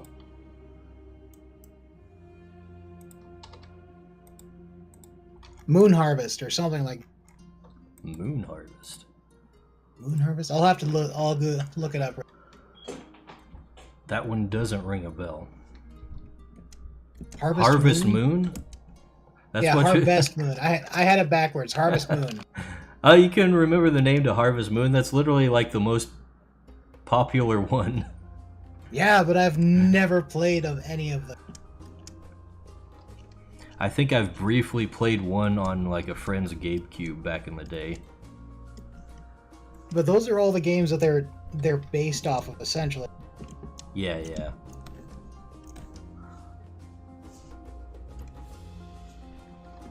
At least as far as I've seen, those are like the most popular indie games that are coming out right now. Is like farming simulator. City builder.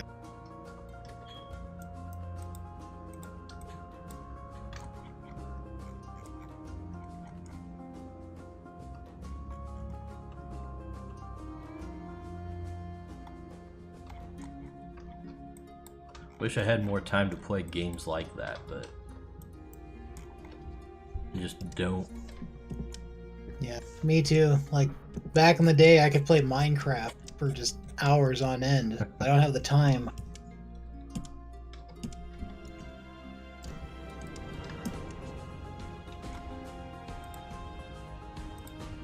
All these sandbox games, it takes like oh man, it's great. You just have to sink like a couple dozen hours in. Yeah.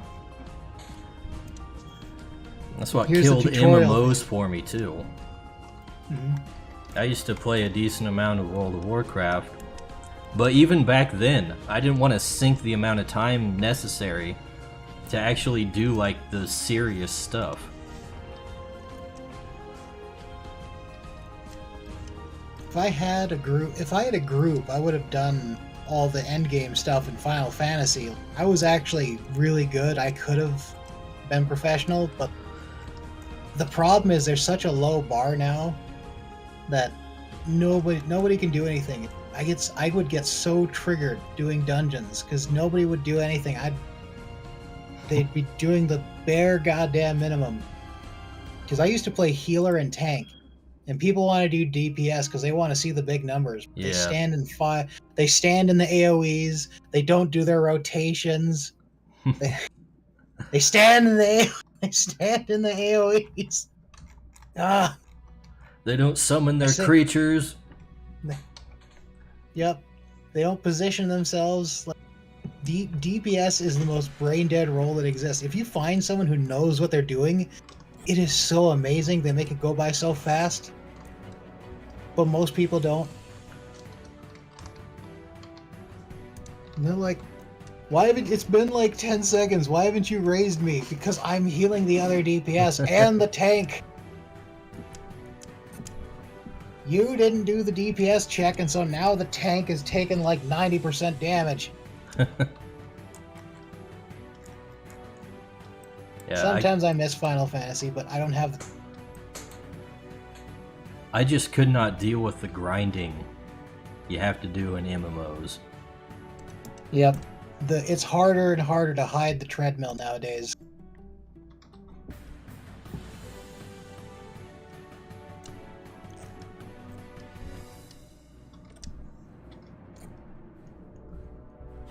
Because a new expansion comes out, and granted, Final Fantasy stories are all amazing.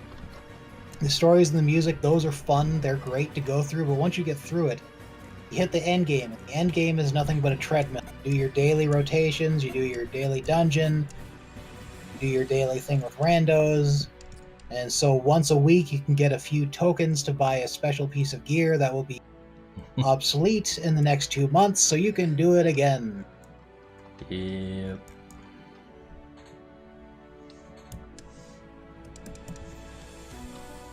I miss that, because I miss like the I miss the MMO experience where you go on and you meet people. It's made too casual now, so there's no real reason to be a good player, to be whatever.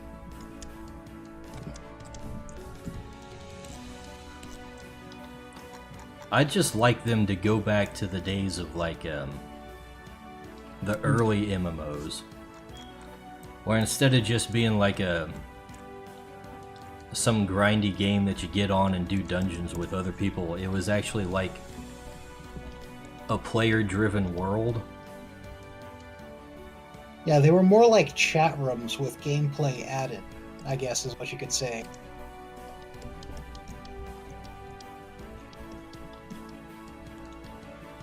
Well, even going back as far as like Ultima Online, I'm pretty sure they had ways that you could like buy plots of land in the game and like build a house on that.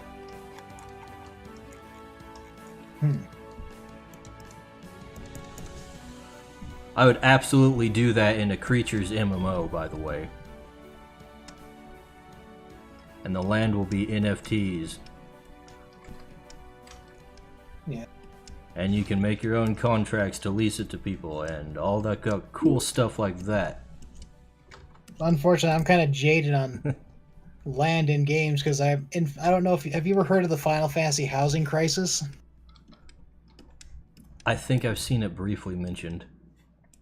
Yeah, very shortly there's a limited amount of houses in Final Fantasy, and then there's apartments, which is houses are where it has like top floor, bottom floor, and if the house is bigger, you can actually have a second. Or you can have an apartment where it's just one room.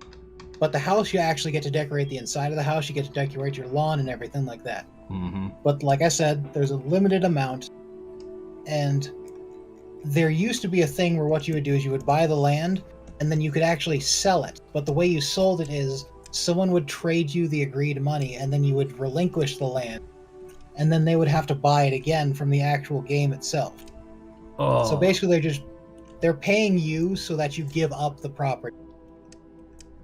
However, that's so people cash didn't grabby. like that. It is, but I'd prefer it to what they did. What they did is they changed it so when you gave up your land, randomly over the next 2 weeks, it would come up for sale. So that means that you would have people standing there for the next 2 weeks just randomly clicking the board, trying to buy the house. I much would rather deal with inflated prices so that someone would give it up and you can get it then. Yeah, that's crazy. But one of the things is I've done housing extreme several times in that game. What happens is they'll open up a new district, which means there'll be about another 50 or 150 houses depending on how many districts they open. Mm-hmm. So what you do is you wait for the update, you get in line to log in. It's usually like 3,000 people depending on your server. You get in, you rush to the house. There's all these characters running in the game. 30 of you are running up one street, 10 of them pull off to the left, 10 of them pull off to the right. Eventually it's down to 3 or 4 of you running down to a house until you all get up there and start mashing the button to buy the house. And I've done that. I've woken up at 2 a.m. so I could log in and do that, and I've got a house doing that twice. Housing in that game is not... If you have the house, it's fun. It's a nice little thing, but getting a house is bullshit. Just And the sounds reason like it was called the housing crisis is because before they fixed it 4 or 5 years ago, you could own as many houses as you wanted. So there were these people who owned like 30 or 40 houses, and they would not give them up. It was nuts.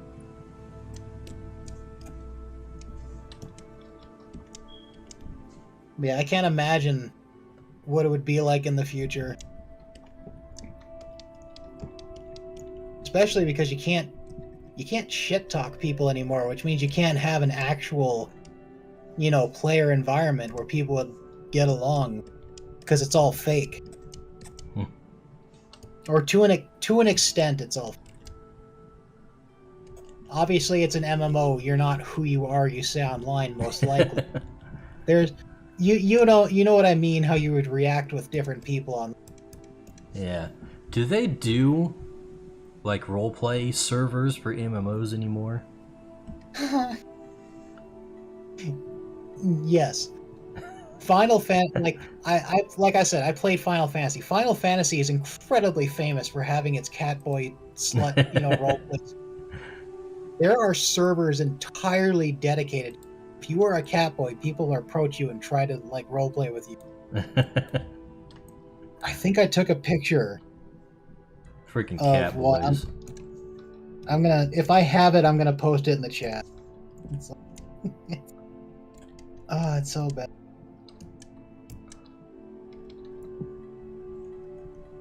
The worst part about a lot of the role playing is like I didn't consent to any of it.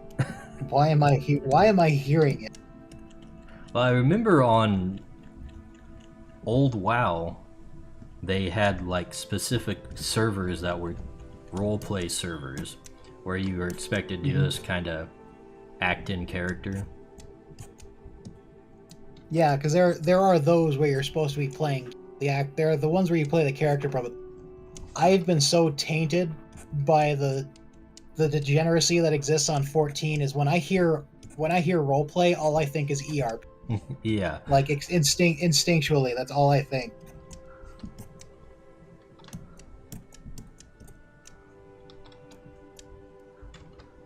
I could tell by the way you laughed when I asked that.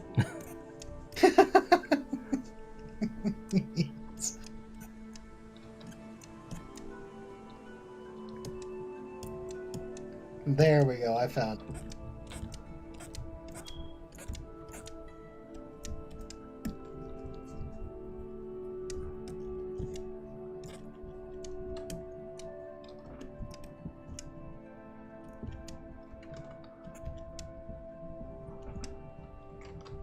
Because this happened where I'm just sitting there minding my own business, I'm crafting something, and all of a sudden someone goes into this little role play now.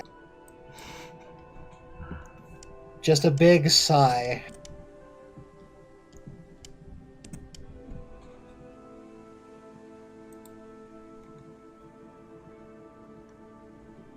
Check.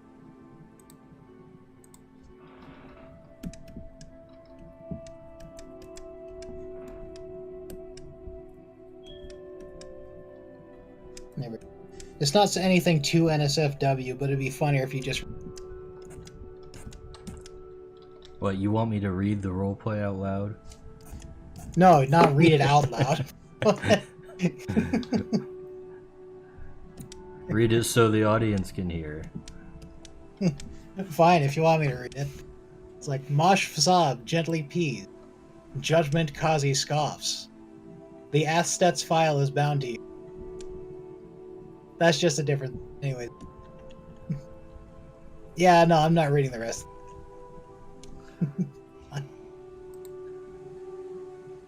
I'm just trying to live my best life, and there are these degenerates around me.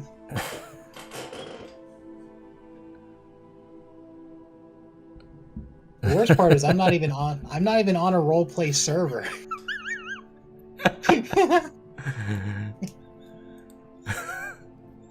But yeah, see, the assets file is bound to you. That happened because I was just sitting there crafting, and when you use something, the item is bound to you, and it's like, do you have to do that here? Masha Fasab looks frightened as urine streams down her thighs and gently runs into the floor, creating a warm puddle growing outwards from her trembling legs.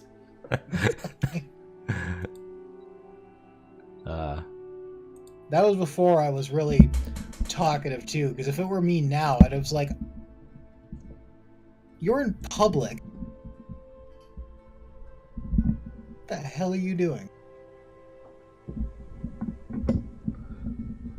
Sometimes I miss the game and then I remember this. I have this picture saved just to remind yourself not to go back. I am not missing anything.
We're going to be walking into such a weird time. Like, I'm seeing this post about European Commissioner for Competition. No more long showers in the EU. Every time you turn off your hot shower water, say, "Take that, Putin."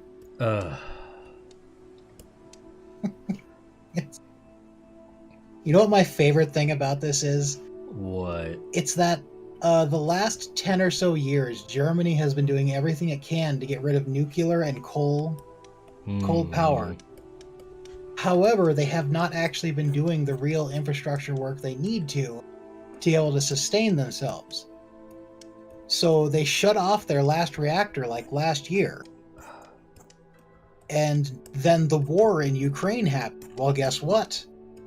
They have to get their oil. You're relying on oil from Russia, aren't you? Oh no! Oh the no! Big evil empire. Because you shut everything else down. Yeah, it's stuff like that where it's like, are you really this incompetent, or are you doing it on purpose? I think it's a little column A, a little column B. Yeah. Because a lot of people will just go into full-blown conspiracy land where it's like, oh, they're engineering an entire global shutdown, and it's like, well, I don't think they're smart enough to do that, honestly. They think they are. They probably would if they could. But, I mean, just look at China. What did they do? Released a virus on the world, and it was just basically a flu. The only thing that really killed people was panic. Like, actually, one of the things... Now, this is a little bit of conspiracy mode for me. I do think that obviously it was engineered a little bit, but what was engineered was taking a relatively non-lethal disease, but something that is lethal to the elderly, because that is one of China's big problems. Is they have a massively huge retiring population, and they're not going to be able to fund it. So I'm not saying this is literally what they did, is they went and they killed off a whole bunch of old people. I do think there probably was something to that about it being released the way it was. You're going with the sticks theory. Yeah. Yeah, I can see that. But I also think it was intentional getting it out to the rest of the world, because I suspect that Democrats were all on that bandwagon before it actually happened, and they knew they were going to push all kinds of voting garbage to get Trump out of office. And China was more than happy to help. Oh yeah, they always have. That's one of the big things you have to keep in mind is like whenever a shooting happens or whenever something big happens, and all of a sudden there's this legislation that they just set it down. Wow, it's like they had that waiting in the wing for Yeah. just the right occasion. And the thing is, they probably do just have it waiting in the wings. It's just not, they're like specifically orchestrating this stuff. They just know it's going to happen eventually, so they're going to capitalize on it whenever possible. Yeah, it's not a literal thing like, oh, grab Timmy, go tell Timmy to go shoot up a school or something. But they do have, they have dozens and dozens of lawyers all on hand, and they have different proposals that are just saved. So when they do find something that fits, they already have it ready. Yeah. And Koheth has made it into the chat. Ohio. I see him. What in fresh new hell I hope into? I don't know, man. Is that a sentence? Welcome, Koheth. You've entered the Creatures Conspiracy Hour. This is Dicebag Jones. Next we'll be drawing gay frogs. They're putting chemicals in the crystals to turn your creatures gay! Now I want to do a cross between Bob Ross and Alex Jones. What would that be?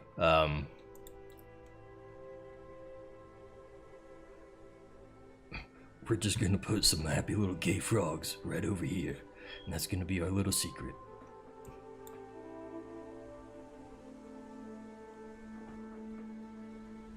Here for the gay frogs, are you?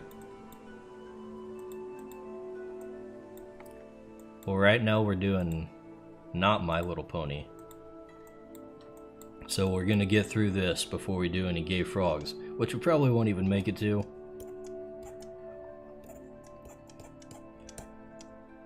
Of course, what am I even talking about? I don't do gay frogs. We're not putting any gay frogs in Creatures. All frogs.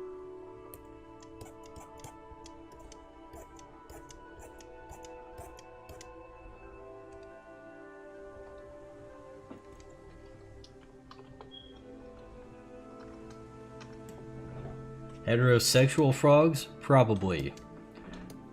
But we're gonna have to wait until I get the breeding system figured out before we worry about any frog sexuality in reality.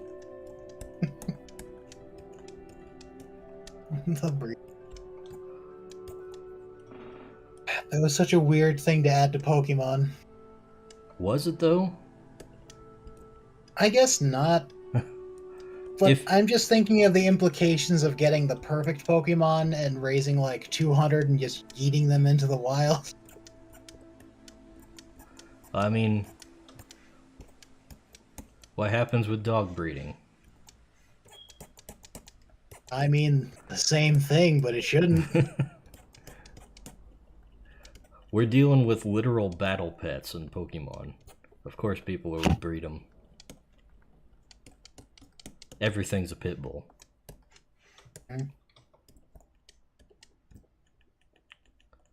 Yeah, but it's such an unfun part of the game. It's literally just X and Y did it the best because they had a circular area and you could stick a quarter under your joystick. Oh, that was so good. I actually like the breeding aspect just because it's more of a management thing, but I don't like the time-consuming nature. That's the thing that'll turn anything off for me. If it's too grindy, and I can't deal with it. But yes, I like the grind, but it needs a good payoff. The grinding has to be fun. Yeah. like Monster Hunter is a grind, but every grind in Monster Fight is like a fun, intense battle with rewards. Right.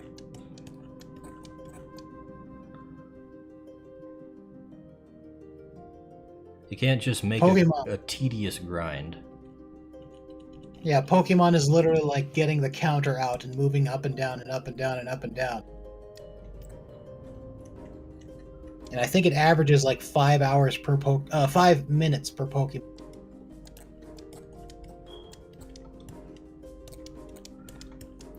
Yeah, I don't know how people do that stuff. Because I got a cousin that will, like, grind for shiny legendaries. It's like, it's so boring. Just resetting your game over and over. I don't know I've why done you that do before. that. Just so you can I've get a tried- thing that's a slightly different color. Yes. You soft reset the game for 3 hours so you can get a chance at catching it. Because you might. There are some people who don't have a Master Ball when they do it.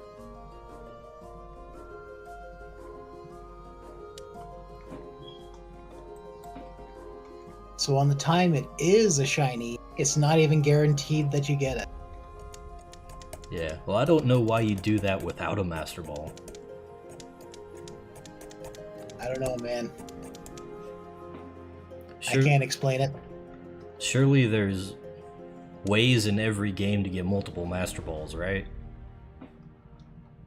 Technically, if you want to do it legit, you have to get. If you want to do it legitimately, you have to have enough Pokemon so that when you do the lottery, you have a higher chance of getting the actual number. Because if you match the lottery number, you get a free Master. Mm-hmm. Other than that, though, you gotta cheat. You gotta figure a glitch in the game or something like that, or find a game shark.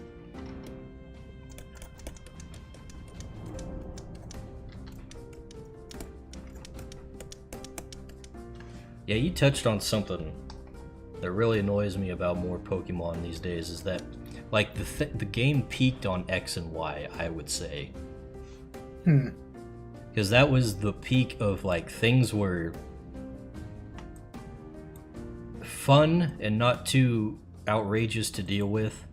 You could get into competitive stuff fairly easy without dedicating a ton of time to it. And then after that, like, everything just got less convenient. They did the whole, like, island thing with Gen 6 or 7. And I could not... Because there was I could X not and Y, grasp because there that. was black. There was Black and White, which was Gen 5. Gen 6 was X and Y. Gen 7 was Sun and Moon. Sun and Moon. Yep, and then after Sun and Moon came Sword and Shield. Which I did not play. I have not touched that one either. And then after Sword and Moon is the new one that's going to be coming with the Crocodile, Daffy Duck, and Weed Cat. Violet and Scarlet, I guess. With the pro I'm tags that I'm just done. look the same. I am done with Pokemon. I might give this I'll new play. one a chance, but we'll have to see how it goes. We'll see, but the problem is I don't give. Like, I liked the Pokemon and Diamond remake, but that was actually made by a different group. It was not the Nintendo. It was not Game Freak. Game Freak. It was not Game Freak, and it was actually refreshing because you go to the first gym, and Rourke is throwing out stone stealth rock. It's like, what? They brought back secret bases for that one, didn't they? Mm-hmm. And that wasn't even in the original Gen 4. They stopped doing that with Gen 3. Mm-hmm. Well, actually, no. Secret bases were part of Gen 4, and what was really Are you sure? what was really broken about it? Yes, I am 100% sure. 100% sure. Because what people would do is you could actually make your own gym, and people would just fill the gym with level 100. What are they called? The big fat egg Pokemon. Not Clefairy, but Togepi? because there's the one that carries not Kangaskhan, but the Chansey. the pink Chansey. Because that was also the gen where Blissey came about. Blissey was essentially a tank that had no equal, and so what you do is you have a whole team of those. Mm-hmm. But anyways, that's beside the point. They had them in that game too. However, they're nothing special in the new one that came out. All they are just places where you could put statues that change what Pokemon show up in the underground. Mm-hmm. Yeah, that's one of the things that they keep doing with Game Freak is that they'll introduce something, and then in the next gen it's just gone. Hmm. That drives me they always crazy. bring in stuff. Because X evolutions were pretty cool, or Mega evolutions. Yeah. What were? Mega Yeah, evolutions Mega were evolutions great. were cool. And then they were gone.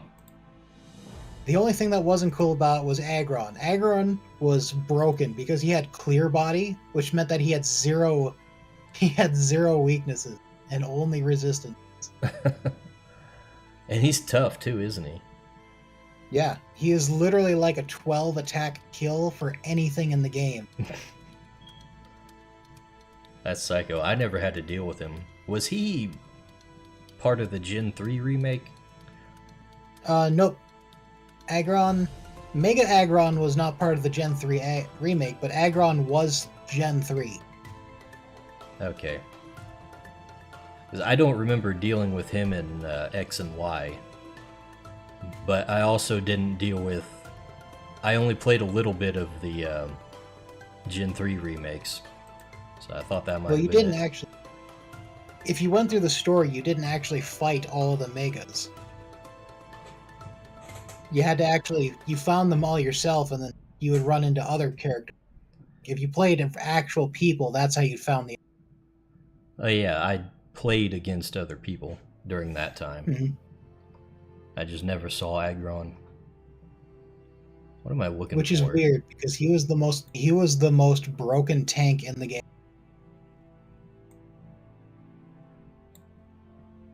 Maybe people just hadn't figured it out by the time I was playing. I think you've played Legends Arceus. Adam's asking a question. Yeah, I have played Arceus, Legends, whatever they call it. Oh yeah, I'm the one who pronounces it weird. Yeah, I'll admit that. Arceus. I pronounce it Arceus. It is Arceus, and I will say I will hear nothing of the other. I streamed a few sessions of Legends too. It's got some things I like about it, but it definitely needs more.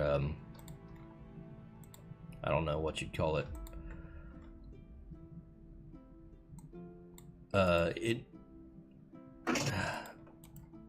I've heard like its crafting and leveling system and stuff are neat. Like its stats are better than the other ones because you don't. Do you have to do the breeding thing in that one or no? They don't have breeding at all. So essentially, I think the biggest problem though is it wasn't made for multiplayer. So it's not something that has the actual Pokemon vibe where it's supposed to be a shareable game. Yeah, there's more content, I guess.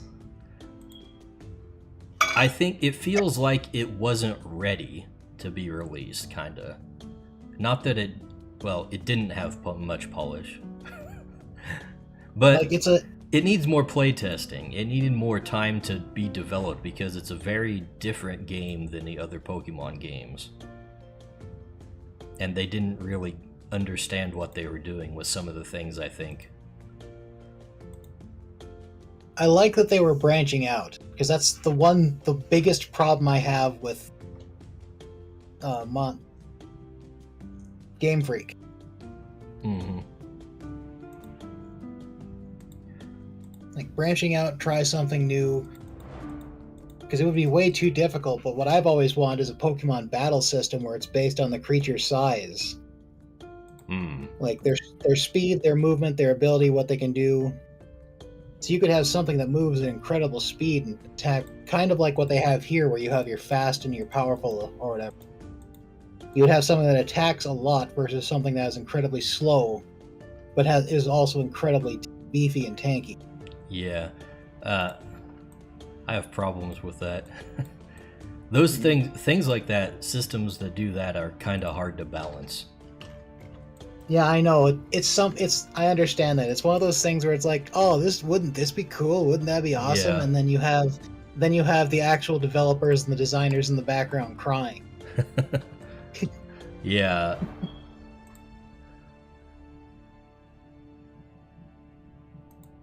There's some things that you just sound cool in theory, but then you try to actually make it happen and it doesn't work out so well.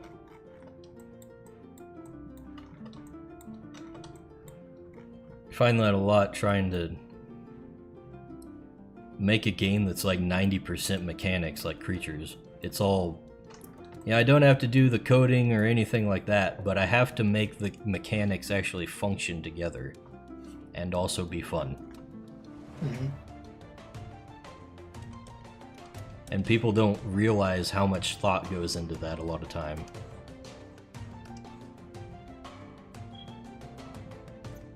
Well, yeah, it's like one thing I wish they would explain better in a lot of games, like Pathfinder or D&D, because it usually comes down to you have to search online and find another group of autists who keep going over this.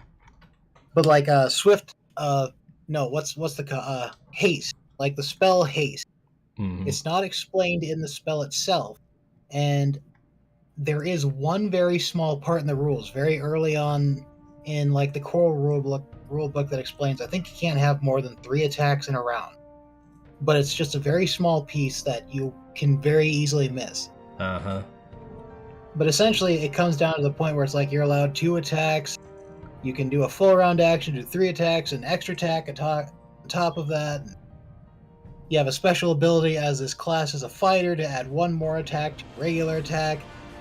And so then you have a whole bunch of people arguing online about what goes on in the stack, which attack is allowed to go off, and how many can I do? And then there are people like, it's 6 seconds, you can't hit 10 times. It's like... yeah. But yeah, you have to go... No one really thinks about how much goes into coming up with, what you're allowed to do in your turns. Like, why can I only do this stuff? Well, because I've gone over it, and otherwise it'd be broken as all hell. Yeah. And that's why I just go and say, all this stuff is an abstraction of what's actually happening. Mm-hmm. Like, there's kind of some analogs going on, like with Crytures, you roll the multiple dice for whenever you make an attack, and that kind of represents, not just a single attempt at making a strike. That represents all the strikes you're making during that turn. Mm-hmm. Your attempts at dealing damage. And, you can score multiple hits, you can score no hits, and, it all deals a little bit of damage.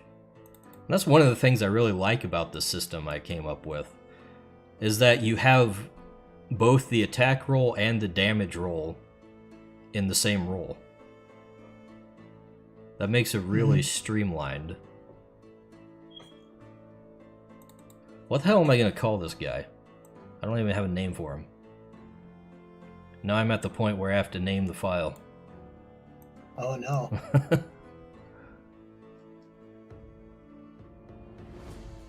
Well, yeah, Flill. And what about Foal? What? Foal. Foal? Something like Foal. Oh yeah, that's what Flill was name. based on. Flying Foal. Oh, that's Foal. what Flill is based on, is Foal? Okay. Yeah, Fly Foal. I was just thinking Foal.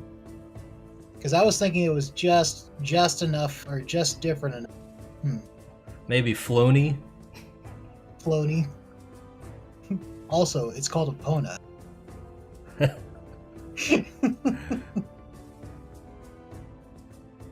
Let's just call him Floney right now. Maybe I'll come up with something better later.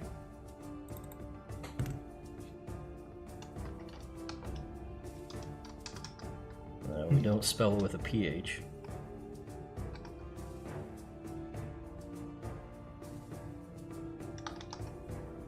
We'll give him a W in there. Floney.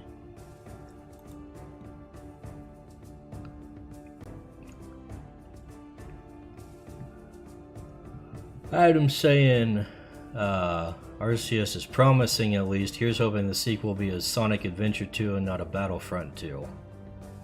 I'm definitely interested in seeing how they expand on that kind of game, because I like the premise. It just kind of gets stale. And there's certain things about it that are just kind of broken. Like the combat system definitely needs a little bit of a rework. It's crazy.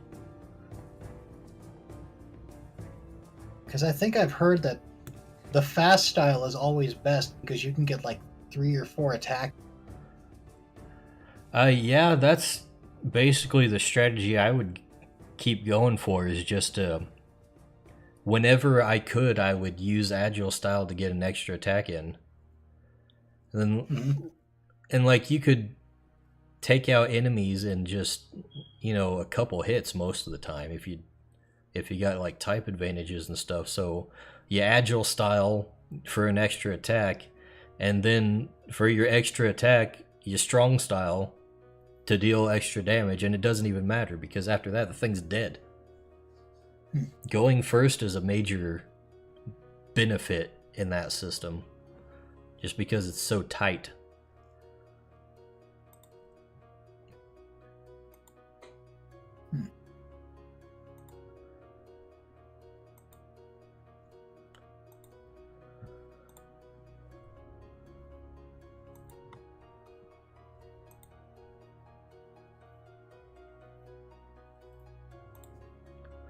Plus, there's kind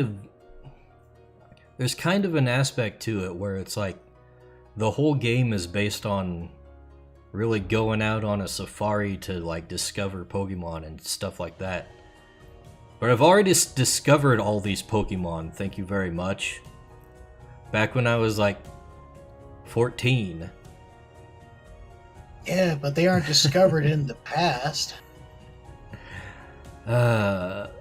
Yeah, it just doesn't have the same effect. I think it would have worked better if it was a first gen one.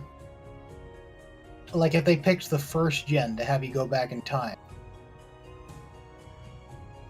I don't know, maybe. It'd still be the same Pokemon, though. In the first gen, it would be completely, well, I don't know. If it were me designing it, I would like to do all the same Pokemon, but give them all vastly different appearances. I don't know how I feel about that. But then again, at that point, all you're doing is, you'd basically just be doing what a fan making a mod would. Yeah. Just giving stuff reskin. It's a whole new world. It's something that actually needs an entirely new roster.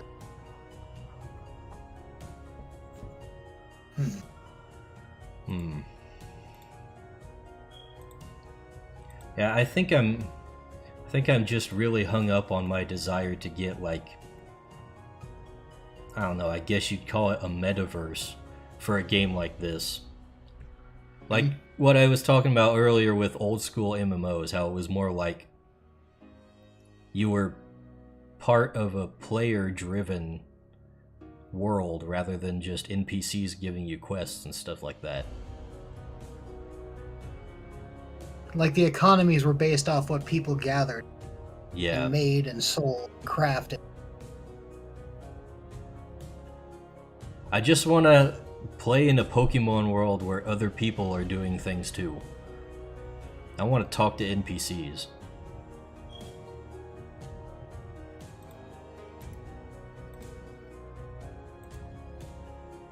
The eternal dream. I'll have to get Mark Zuckerberg on that. Back in the day, well, I think one of the reasons the Pokemon games were fun was because, number one, we were children, or at least a lot younger. So a lot of that stuff was filled in our heads, because the Pokemon games do not have good stories by any stretch of the imagination. No, I'm perfectly okay with that, honestly. I don't play Pokemon for the stories. Yeah, but it's not just the stories. Back in the day, they could look worse.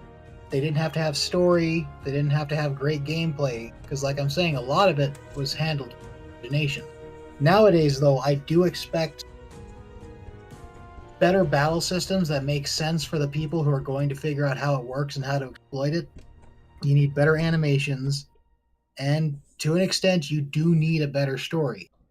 Because it doesn't even have to be like an overarching "you're saving the world," but I want a good understanding of why I'm doing what, as opposed to I just want to be the best. I guess. Like, I'd like it if they had more variation as opposed to like just fighting the Elite Four over and over again.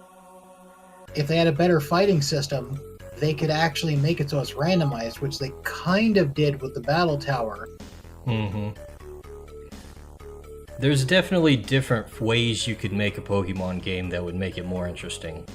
But a lot of people are just invested in the nostalgia. Yeah. Well, the hell am I saying? I'm making a Pokemon game that's completely different. If we keep talking about this, I'm basically just describing Crytures, really. Yes. You know, tactical battles. So what do you want out of this game? Literally just points at the screen. Boy, what do you think I've been doing? Although I will say when it comes to Crytures video games, there's definitely different kinds of games I would have in mind. Because just a straight up tabletop RPG doesn't translate that well because there's so much freeform stuff going on, homebrewing and making your own campaigns and all that. You can't really just one-to-one port that over into a video game that well. Like the farming sim.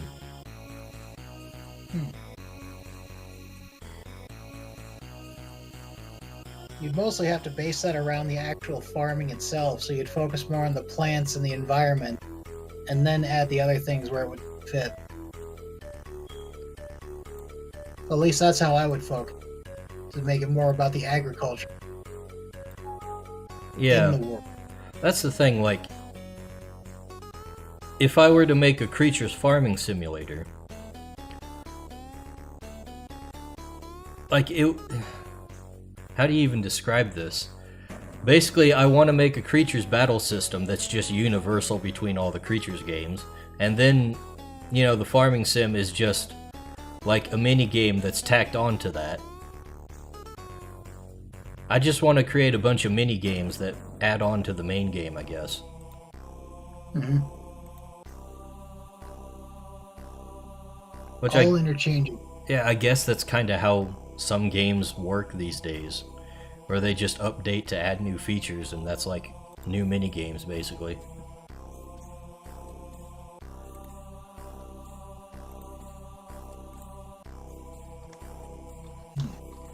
Anyways, I got another Pegasus ready to draw. See, here he comes, the big boy. Oh, that is a big. See, this is the one that's big enough to ride.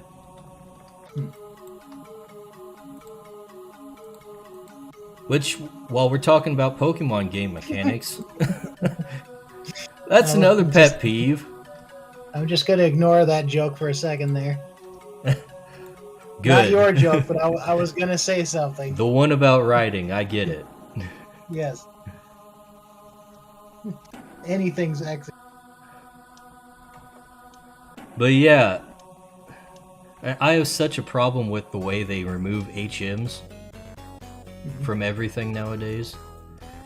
And I used to be totally on board with that until I realized it doesn't actually matter. Because at that point, HMs are just a roadblock to keeping you from exploring certain parts of the game world. Yep. They don't actually interact with the other parts of the game at all once you take the abilities out of, like, the actual Pokemon knowing them. Yep. And even if you had to have certain Pokemon that knew it, in the Diamond and Pearl remakes, and this was also added in the Sword and Shield system, you can access your PC from anywhere. Literally anywhere. Actually, the only place you can't access it is in the Elite Four and in a gym that you have not beat yet. Yeah. Like, say goodbye to resource management. Mm-hmm. Because I remember having to be like, you're at the end of, what was it? It's not Silver Mountain. What's the mountain in Johto where you fight Red.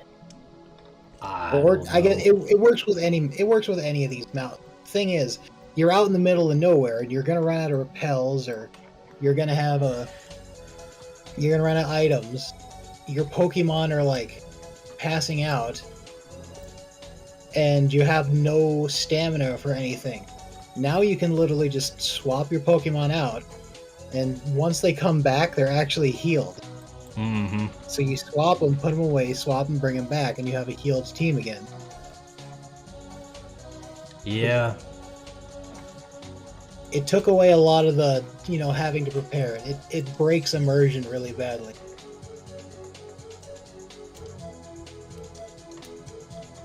It also makes it so when you do find something, it's not really great, because you don't have to go backtracking and find something or be like, oh, wow, I found this really rare item. That's so cool. Yeah. That's also something that kind of ruins the magic for me, is just every game is the same. There's no variation. Everybody else can find the exact same things that you find in the exact same places. The only actual variance is just if you run into certain Pokemon on your normal course of moving from place to place. But even then, you can just grind a little and find all the same Pokemon. I'd have a lot more interest in regular old Pokemon stuff if it was randomized these days. And this is gonna sound soyish, but there was a Rick and Morty parody of Pokemon for a mobile game where you're playing as a Rick and you just went through different portals and found other Mortys and had them battle each other. Oh yeah, I heard about it. And it actually did that, and it was pretty cool. It actually had randomized levels with randomized Mortys.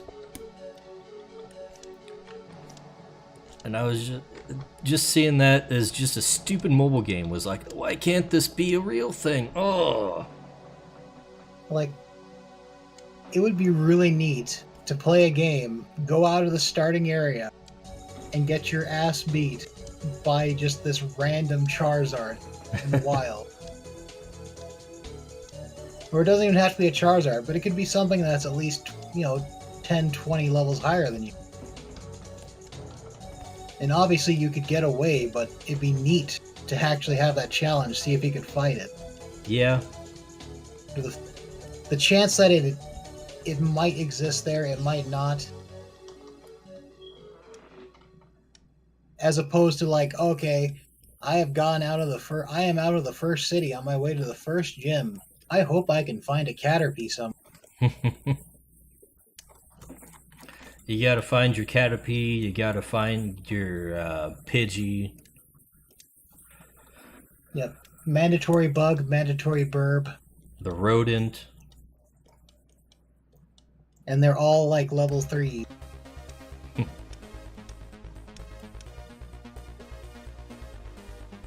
Honestly, I kind of do that with Crytures too. Mm-hmm. I feel like we should have weak Crytures. That's what the caterpillar things are for weak encounters. Well, I mean, obviously you should have your average weak creature. Everybody needs a punching bag.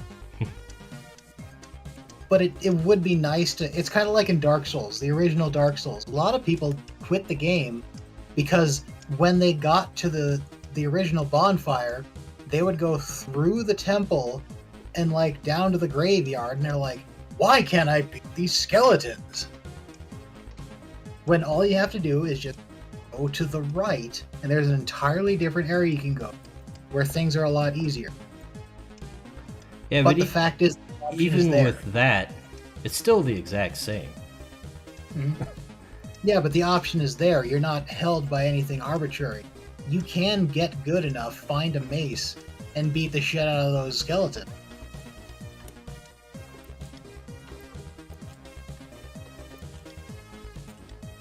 So like I'm saying, yeah, you can have the punching bag, but you should also make it so you can, be absolutely destroyed if you mess up. Like you guys. Yes. You did literally run into one of the toughest creatures you could. It's fun. On your first time. Well, it's not just that. We ran into probably the toughest one with a group of essentially mages and ranged characters against tanks. Mm-hmm. Yeah, but now we have 2 tanks.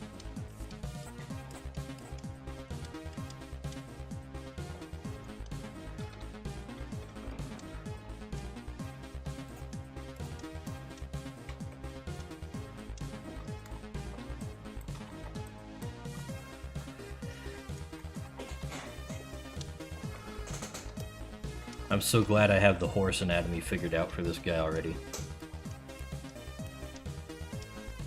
You just have to line it. You don't have to come up. I did the hard work while I was waiting on machines to work.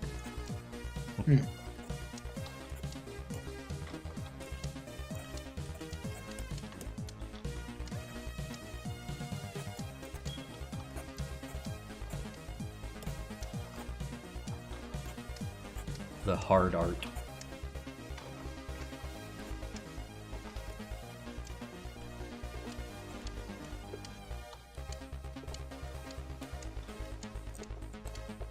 Asians.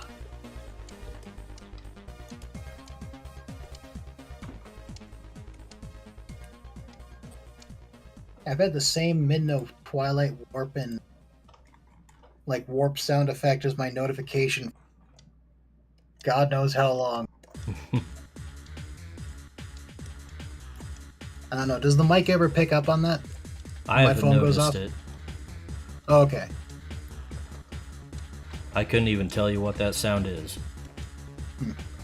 Never played Twilight Princess? No. I have not really played Zelda.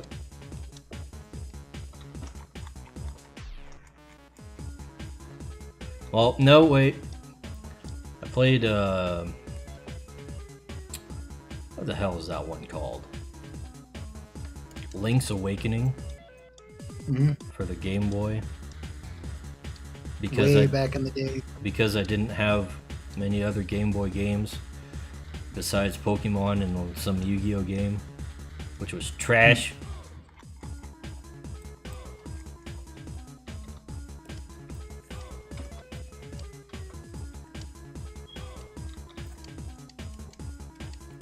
Yeah, I also had Dragon Warrior Monsters. Because it kind of seemed like Pokemon, and I was like, oh, that's cool. And you know what? I think it had randomized levels too. Step up your game, Game Freak. No. You can't make me. All I'm saying is, I kind of lose the magic when I can just go online and find a map of every area and get walkthroughs like 5 minutes after the game gets released. Gotta get with the times. Give everybody a different experience. Procedural generation. Get yourself some of that. Make the Minecraft Pokemon.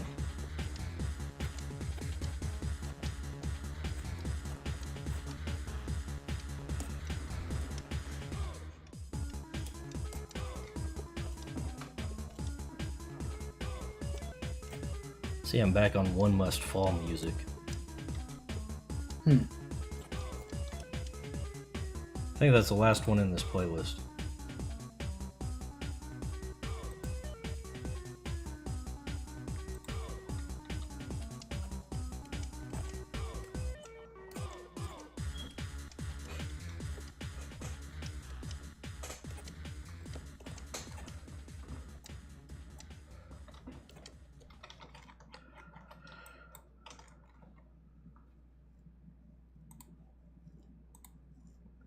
And of course, the one time I'm regularly checking Odyssey chat Nobody's there talking.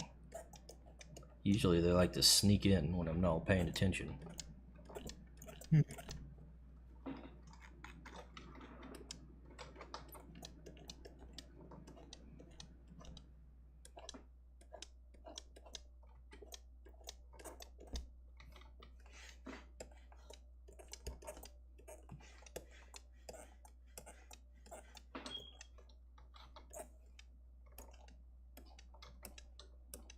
Enable push notifications for this device. No.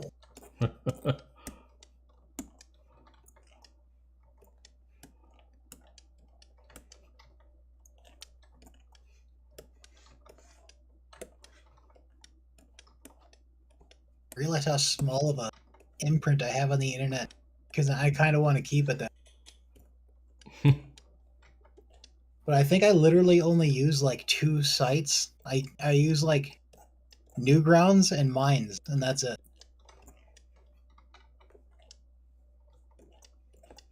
And then Discord.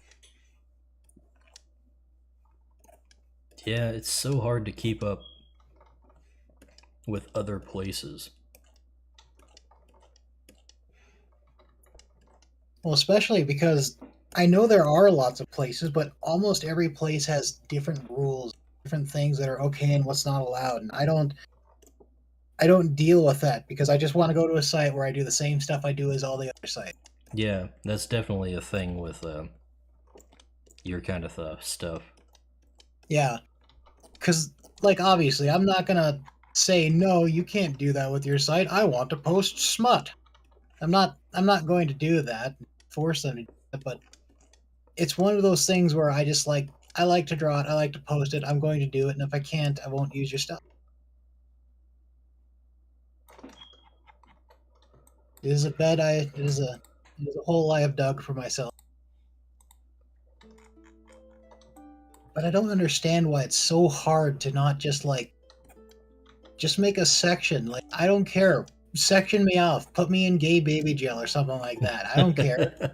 It's like, if people want to find that stuff, they'll find me.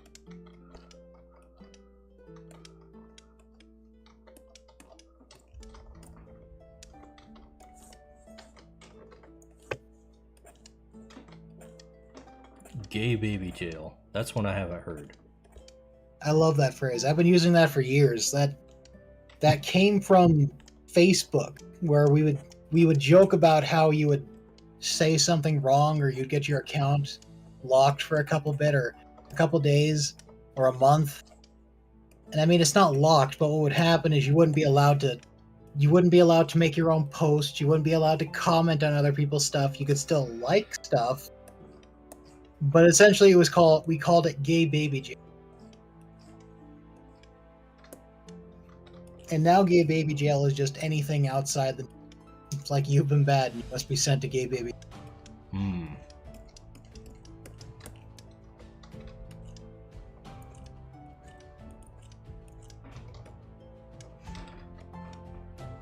Nowadays, gay babies are the ones who are just never getting banned for anything. Yeah. It takes a lot of the fun out of it.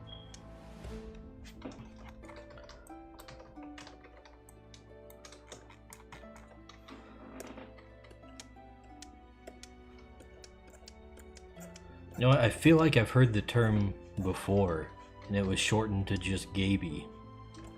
Gaby? Gaby. That rings a bell for some reason. I have some kind of visceral memories about somebody talking about Gabies.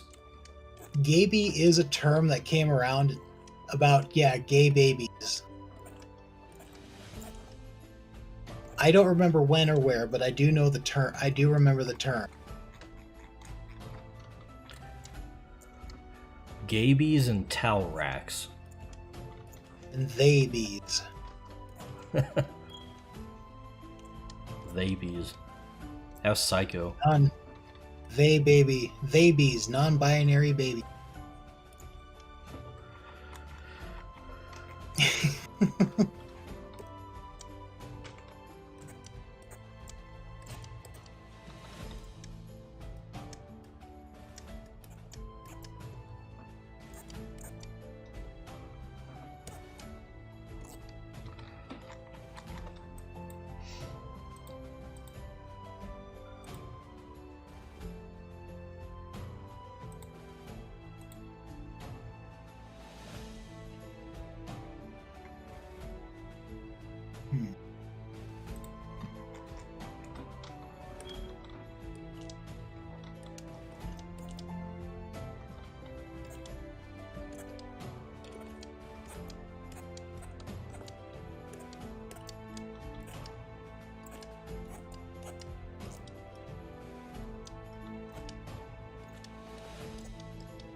What?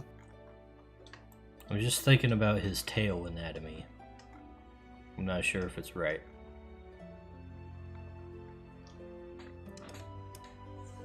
Well, if it's at that angle, it might need some widgets taken out of it, just like that Widgets? on the other side, or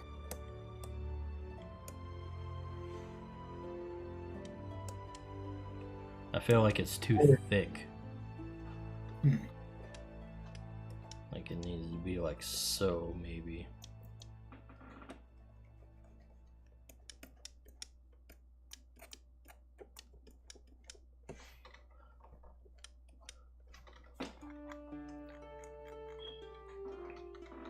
say, "Damn, boy, he thick."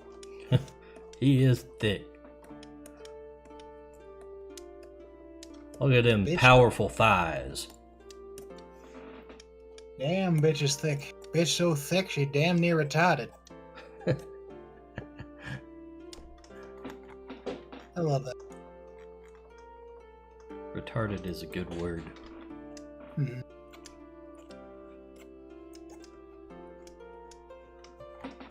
One of the ancient words, the power words, one that should not be taken from us again.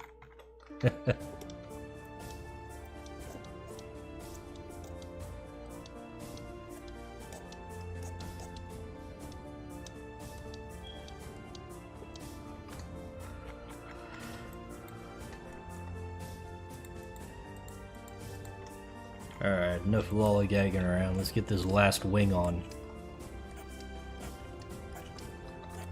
Wing on, cling on, grab ons, hang ons.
Hey, I think that's everything. Time for colors. Finally.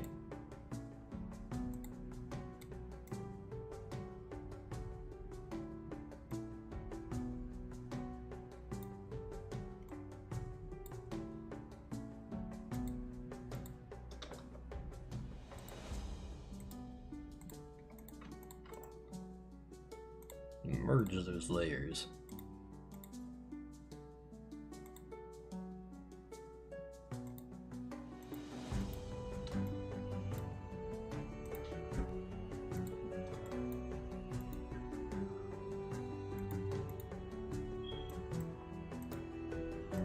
Bam, bam, bam.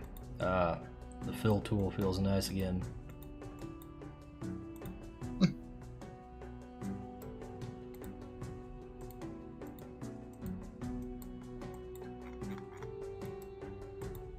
Well, it's one of those really nice things. It especially lets you know that you did your line art properly too,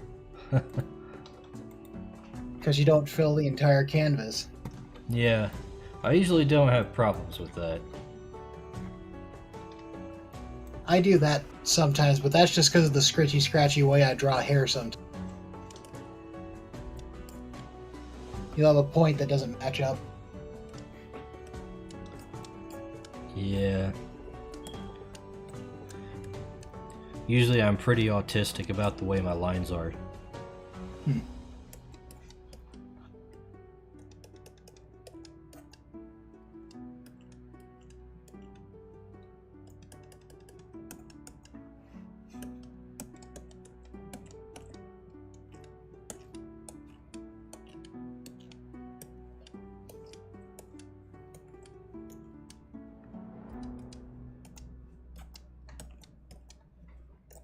Speaking of autistic, I've been wanting to do another artistic savant sometime. I can never think of what to do with it. Thought about doing like, I don't know, like random character generators or something. Just having everybody design a character based on some kind of prompt. I can never find a good one for that though.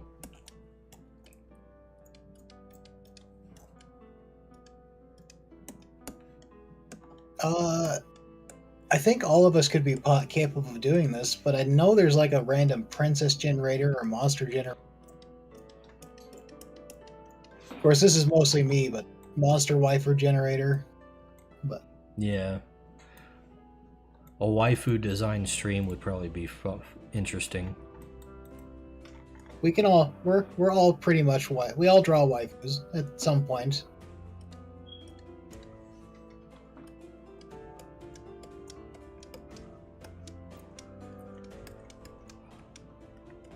And plus, it'd be neat to see a lot of different takes on the same prompt. Yeah, that's kind of what I was thinking.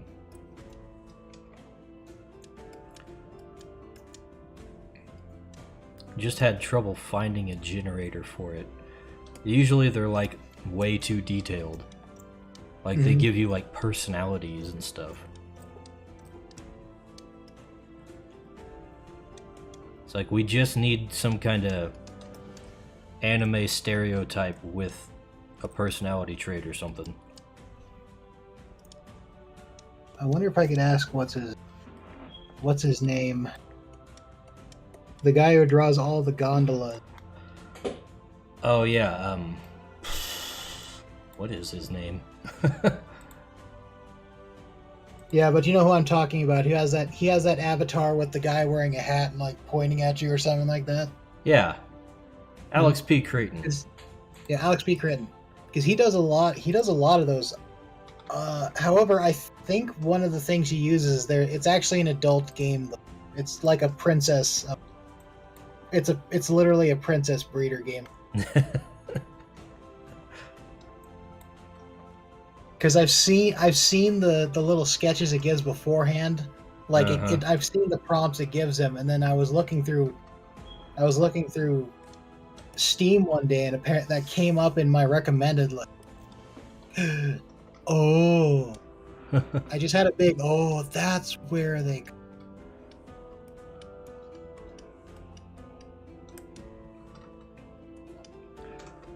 But yeah, something along those lines.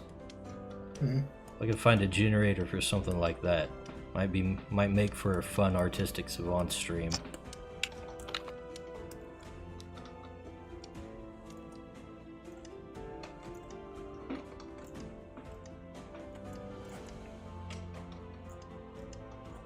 I don't get to make a lot of weird characters like that.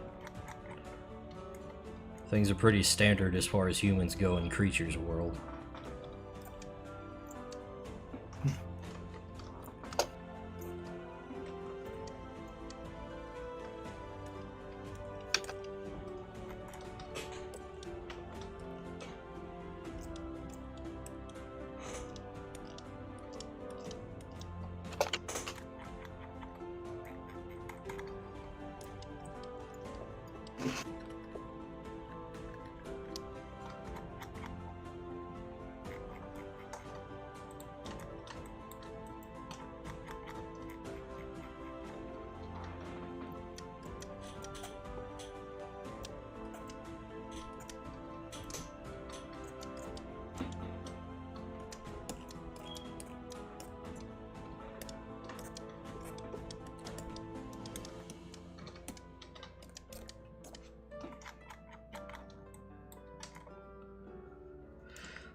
This dude's looking pretty majestic, if I do say so myself.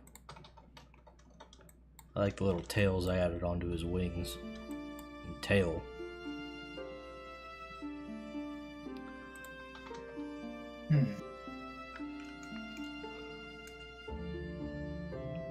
Yeah, I'm not sure what you'd call them. They're not frills. Crests? Well, that's mostly on the head, I guess. Plumage. There we go. More like plumes.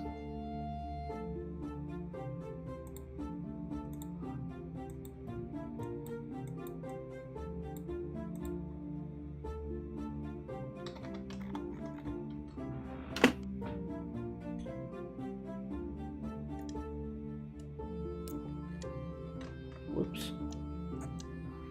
Need to use a dark color.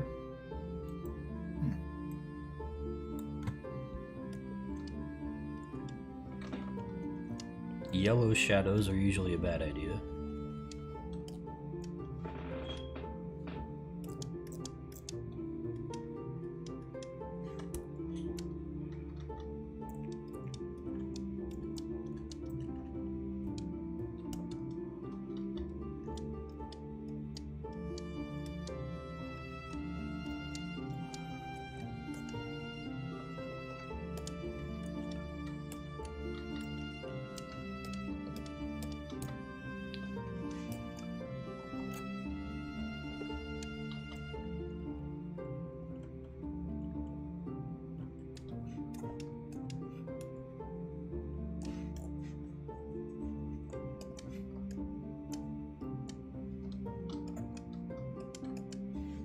I don't know if if you follow Brick at all. Yes. He's been stealing memes from me. Now it's reciprocal though, because I've been stealing memes from him. I just saw him randomly, or not randomly, but he just posted, and I just remembered this because there was one day where I was just hanging out in the server I'm in, and all of a sudden he just pops in. Oh shit! It's the bad word I'm stealing all my memes from. It's like, fuck you! I stole them first. I mean, it's not where I get all my memes, but I thought it was really funny because he was just randomly talking with this other guy. It's like, oh yeah, you should come here. There's some pretty neat stuff there. It's like, oh shit, you were bragging about the memes here, and it's like, you fool. Where do you think they came from? Yeah, it's really funny because I don't. It came out a while ago, but it was like that. It was like the pro-life crowd. It's like Satan's army or something, and then it's me, God's drunkest driver. I made that. Oh. I have the layered file of that on my computer. That's my meme. But I also understand memes are to be shared. There is no ownership of memes, comrade. It's just a funny little thing. It's kind of like my Kiara post where I drew her putting a .5 BMG in a flare gun. Yeah. And that one has actually gotten thousands of likes and shit. I've seen it shared on Twitter. I've seen it shared on Facebook. Or not Facebook, YouTube. That's where it was, because I don't have a Facebook. Yeah, who uses Facebook these days? Some people, unfortunately, if you have a business, it's the best thing, really. They have all the information. They'll find people near you. They'll find people who are interested in the thing you're making. I do not shun anyone who has a business they're trying to get going who uses Facebook. Yeah, I tried Facebook for my card game. Mm-hmm. Instagram is actually better for digital stuff as far as I'm concerned. Mm-hmm. Well, yeah, digital is probably better. If you had something like a cake shop or a physical store, Yeah. Facebook would probably be better. Facebook has all that location data. Mm-hmm. However, if location isn't important, then just demographics are better. Yeah, you can cash on those Indians. Engines. Oh my, what an interesting looking game. I will give it a click. Oh, it looked like Pokemon. A visually distinct game from a something.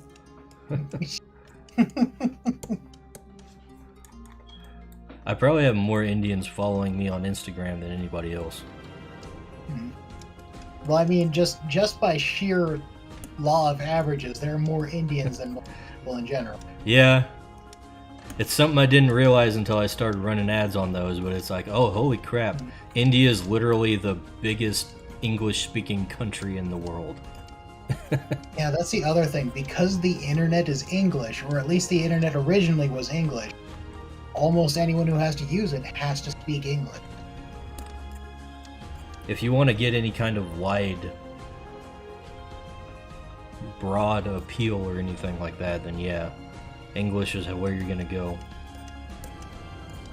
And I mean, people who want to do stuff are going to do it. They're going to learn.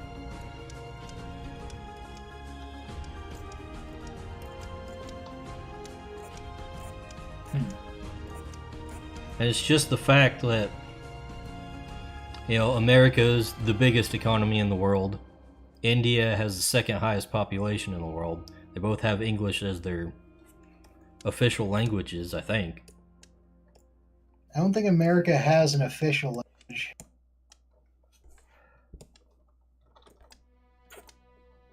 Would it be anything else, though?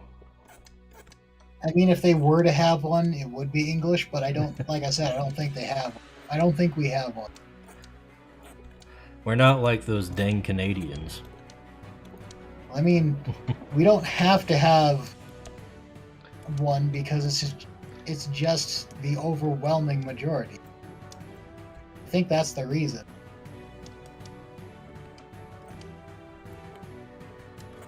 Yeah, I heard somebody make a good point about like places that have official dual languages and stuff like that. And that it's actually super annoying in those places, because if you're like bilingual and you speak both languages, then you literally hear everything repeated for you twice. Mm-hmm. Like all the directions for boarding a plane repeated twice. Yep, because if they have an official language, that means that if something must be stated, it must be stated in that language. If they have two, it must be stated in two.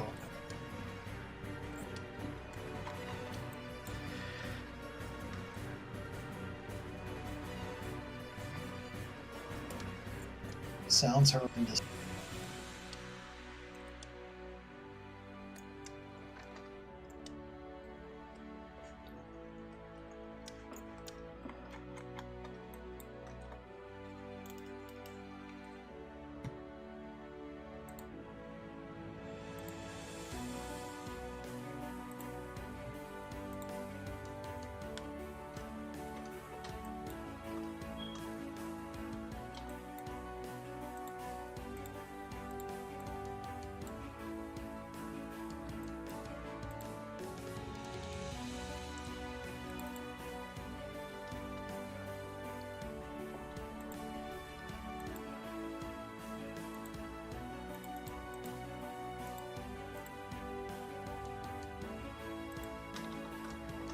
Alright, time for some highlights on this boy.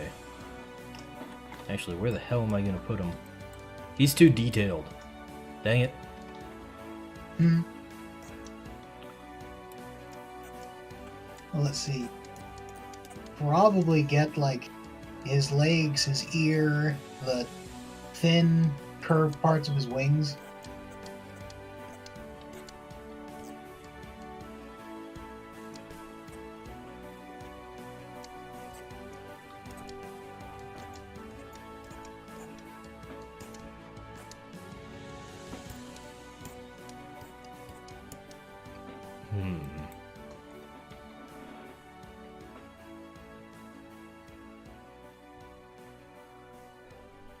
I need a bigger brush for this.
Okay.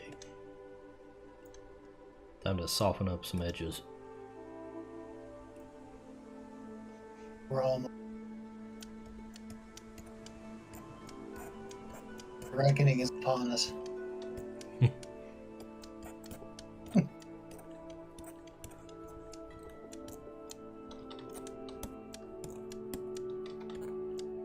Whoops. That's not the eraser.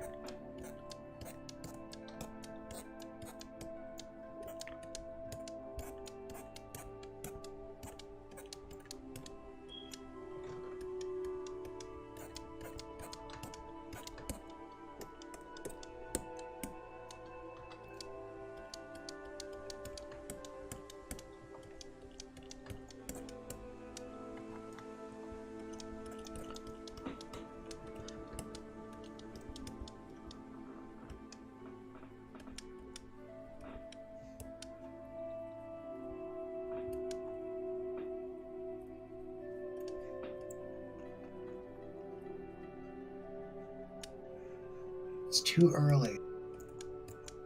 What's too early? I'm thinking to myself out loud, but I should probably make my pride icon already.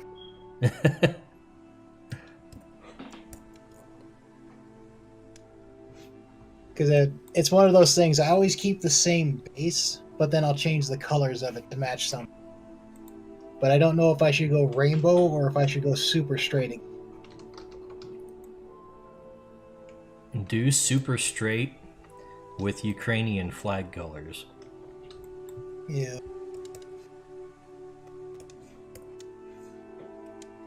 Look, we either use God's rainbow or we use the sexuality that exists.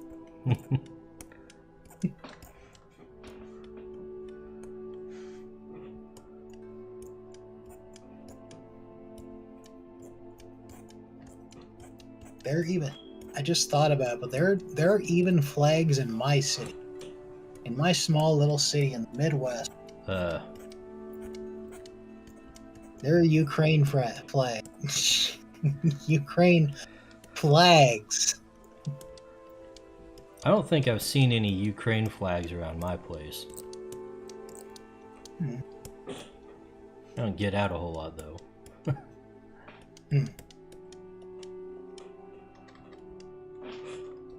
I have to drive to get home. It's like 10 miles or so. Micro stamping.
Caveman stream.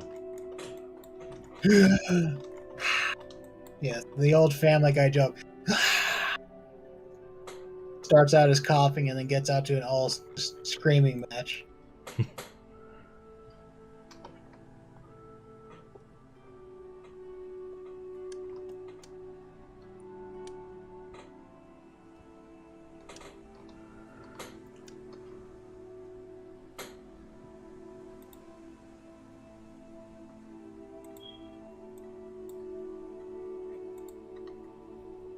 Oh, I have not softened this one yet.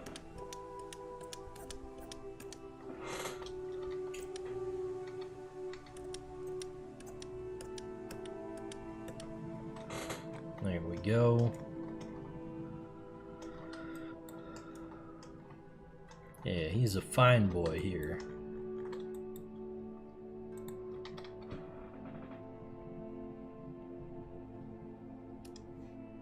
Gonna have to do something with his eyes, though.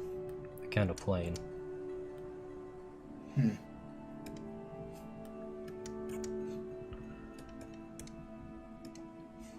see. The other one had yellow pupils, so maybe we'll just throw that in.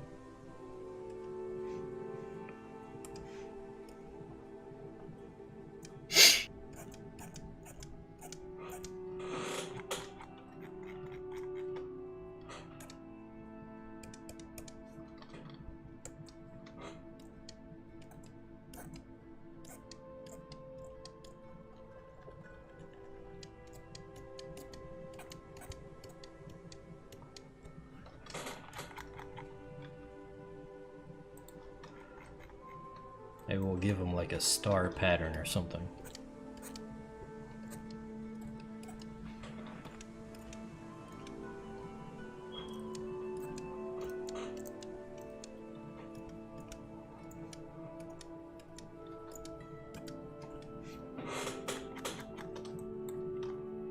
Yeah. Give him a cross. Or like more of a sparkle as opposed to a star or what? Like that. Yeah. I think that'll work. Yep. You can see it at a distance, so it's pretty distinct. Yeah, I was worried about that.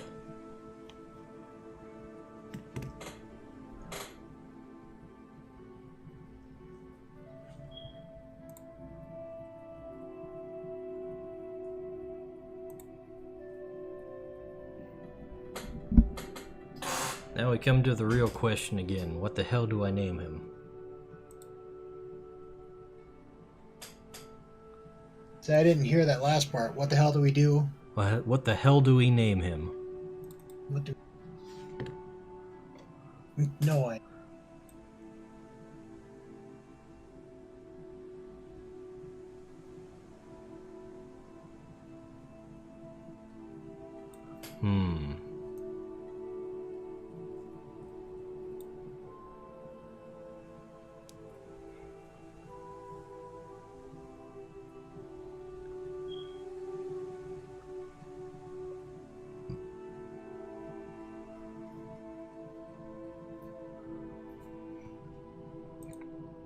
Let's pull up thesaurus.com for a second.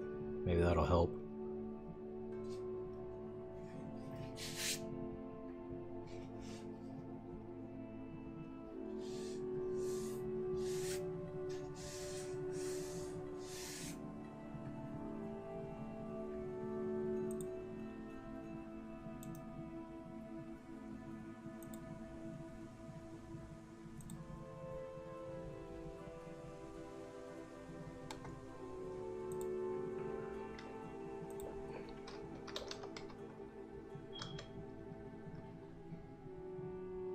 Oh. My browser does not want to function at the moment.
The only thing I can think of is Peregrine. Peregrine? Peregreer. Peregreer.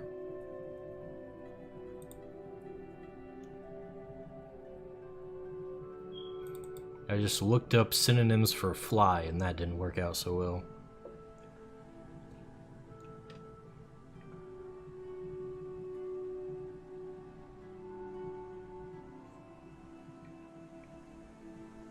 Pegaswoop is the only thing that's coming to mind from that. Which I don't think works out for a man of his stature.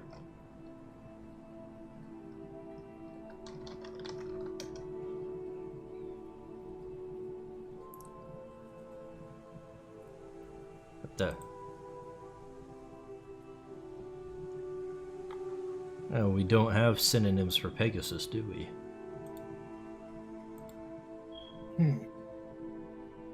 No, let's look up some scientific classifications.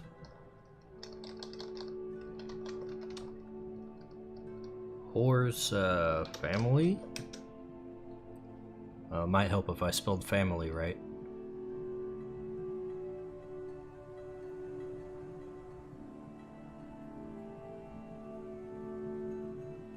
Come on, it's just a search engine.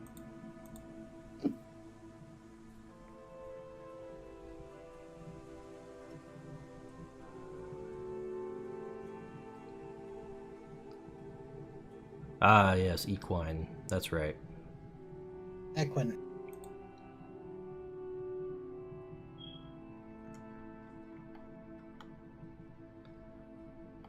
Quinion?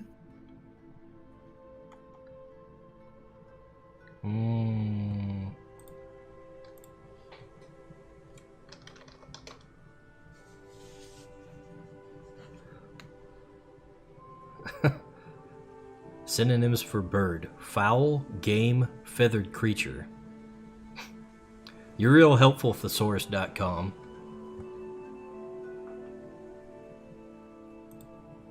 Let's see if there's synonyms for feathered creature.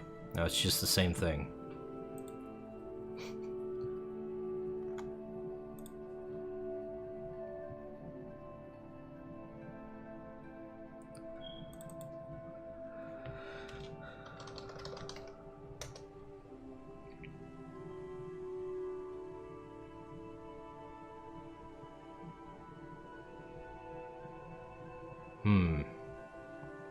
So, what about wing itself? Like just the word wing. Wing? Yeah. Let's check if there's anything interesting come up. Aileron, airfoil, appendage, feathered, pinion.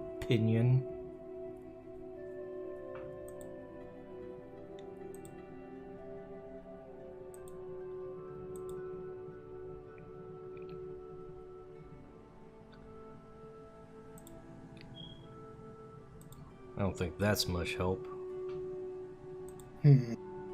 Maybe feather would be...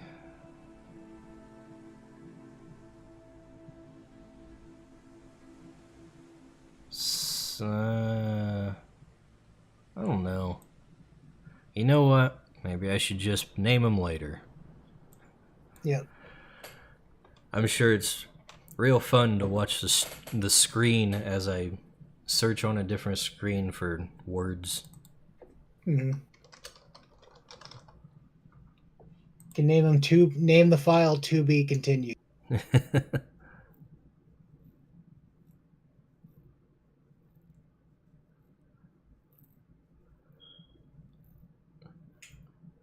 Okay, writing to file. Yeah, we'll deal with him later. It's about time for my lunch.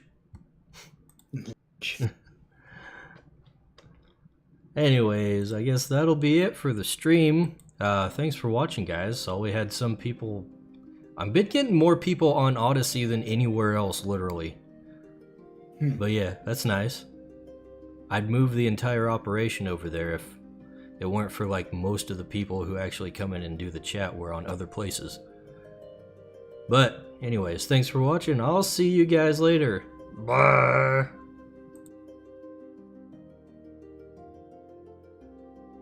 Cool. I will also see you later then. You have a good one.